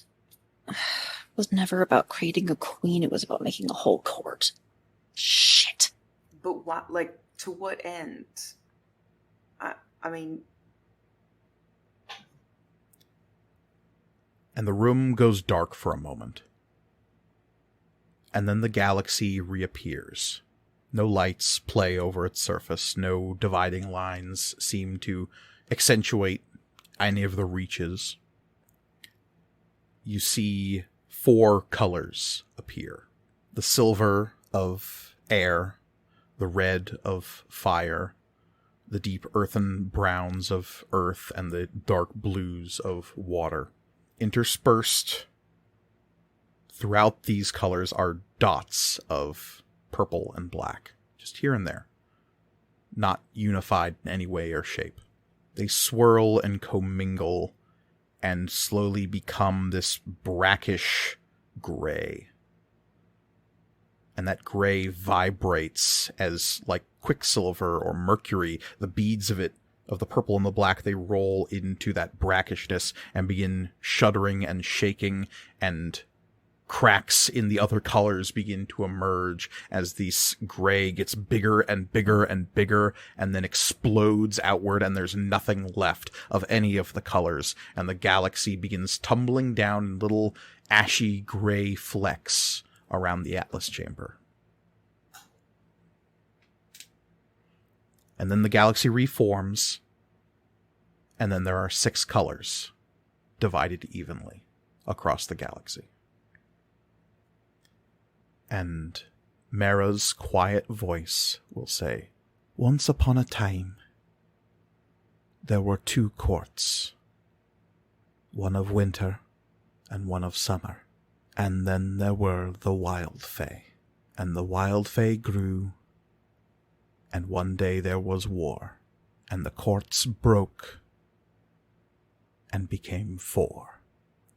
And then there were the 4 courts, fire, earth, air, and water. And then there were the wild fae, and the wild fae grew, and then there was war. When the courts break, they must reform. lest the wild fae become all.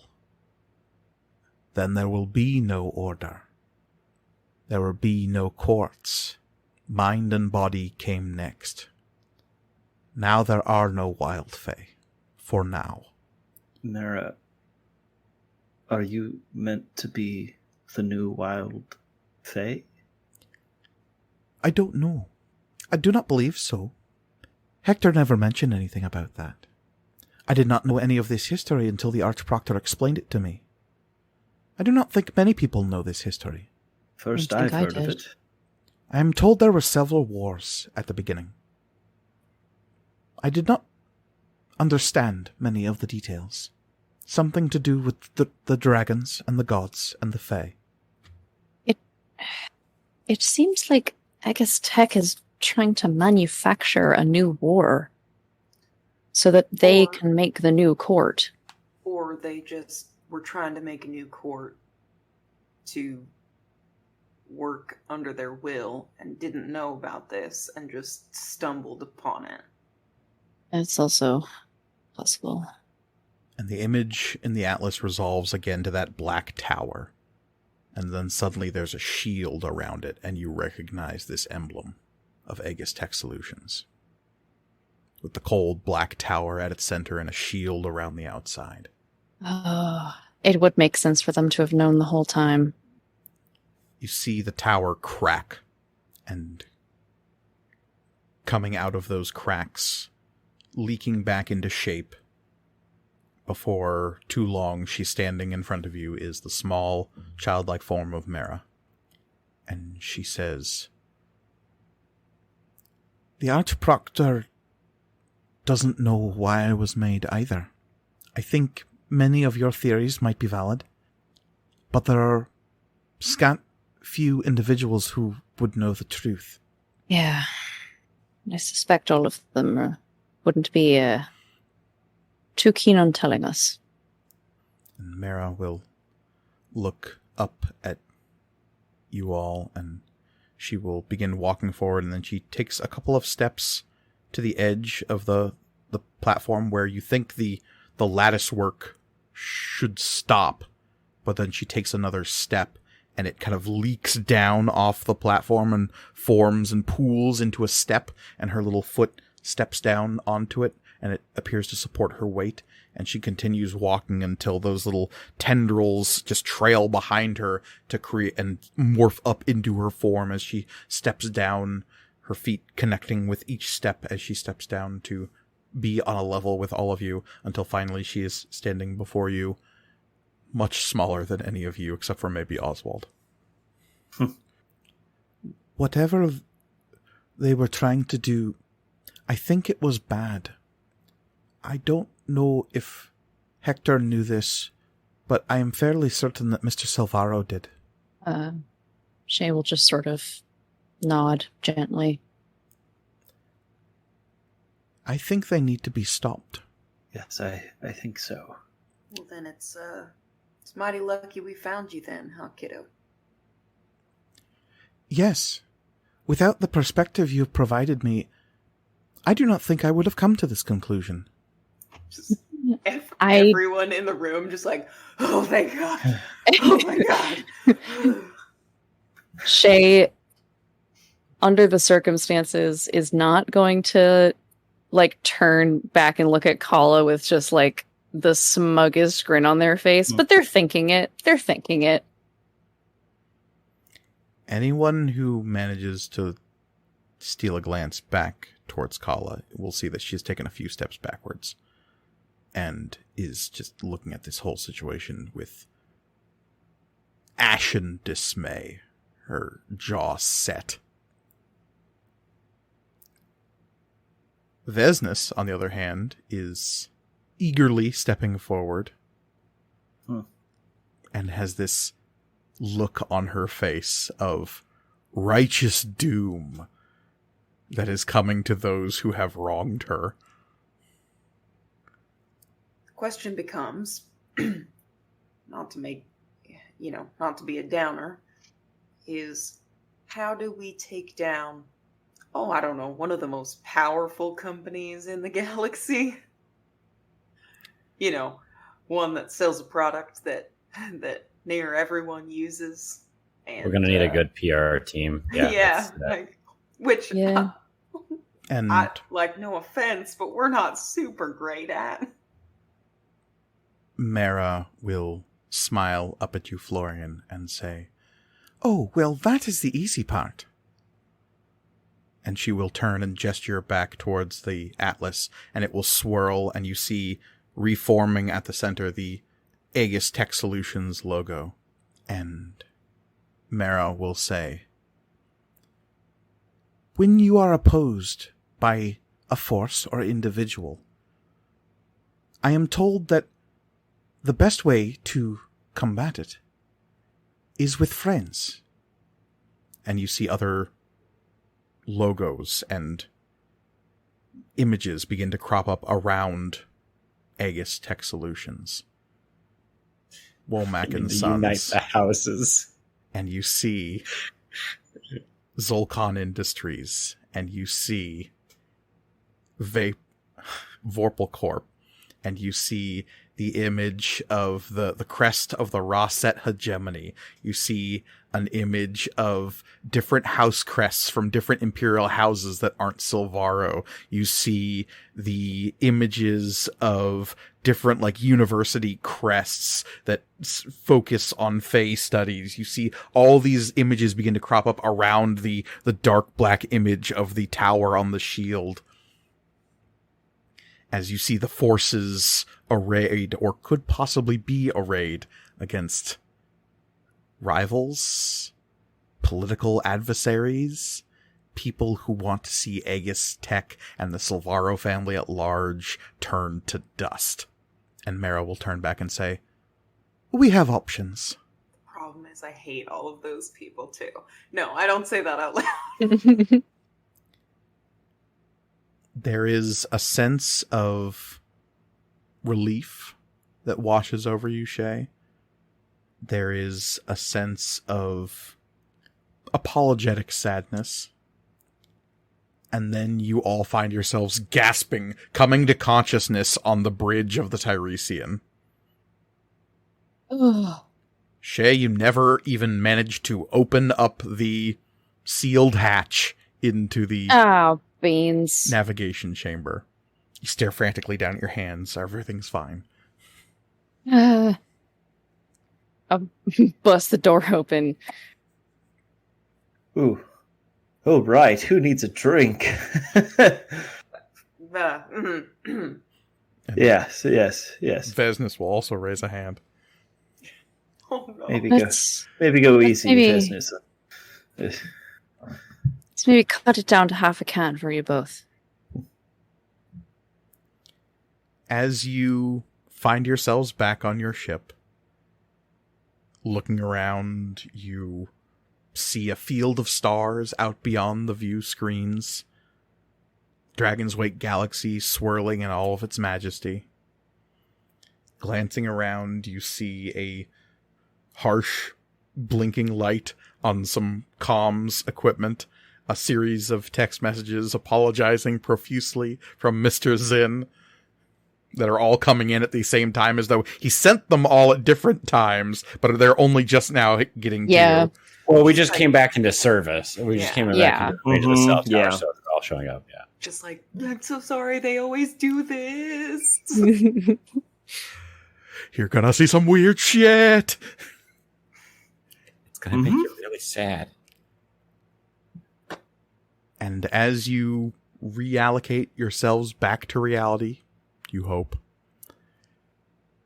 you look around at each other with a certain amount of resolve, knowing that now you have an objective. That objective is to take down one of the largest corporations in the Dragon's Wake galaxy to make sure they can't hurt your little Fey friend ever again. But I think that grand scheme might have to wait until next time. Because as always, you can find us online at MatcomRPG on Twitter and Instagram. You can also email us at materialcomponentsrpg@gmail.com. We always love hearing from all of our listeners. You can find me on Twitter at CryOutOlivia. I am always there talking about D&D and other RPGs and also just a lot of other nerd stuff, so come hang out. You can find me on Twitter at Elliot C. Lewis. I'm an illustrator and graphic designer, doing a lot of tabletop RPG and other fan art. You can also support me on Patreon and Ko-fi. Links to both of those are in my Twitter profile. You can find me at The Readamus on Instagram and Twitter, where I post jokes and lots of photos of nature, so come check it out. And you cannot find me on social media, but what you can do is support our show by rating and reviewing it on whatever platform you're listening to it on. Please, please, please do so. Indeed, and finally, you can find me personally on Twitter and Instagram at MKGorgoni, where I'm always happy to talk about all things material components. But as always, the world is chaos, so please, be kind to each other. Goodbye, everybody. Goodbye. Bye. Goodbye. Bye.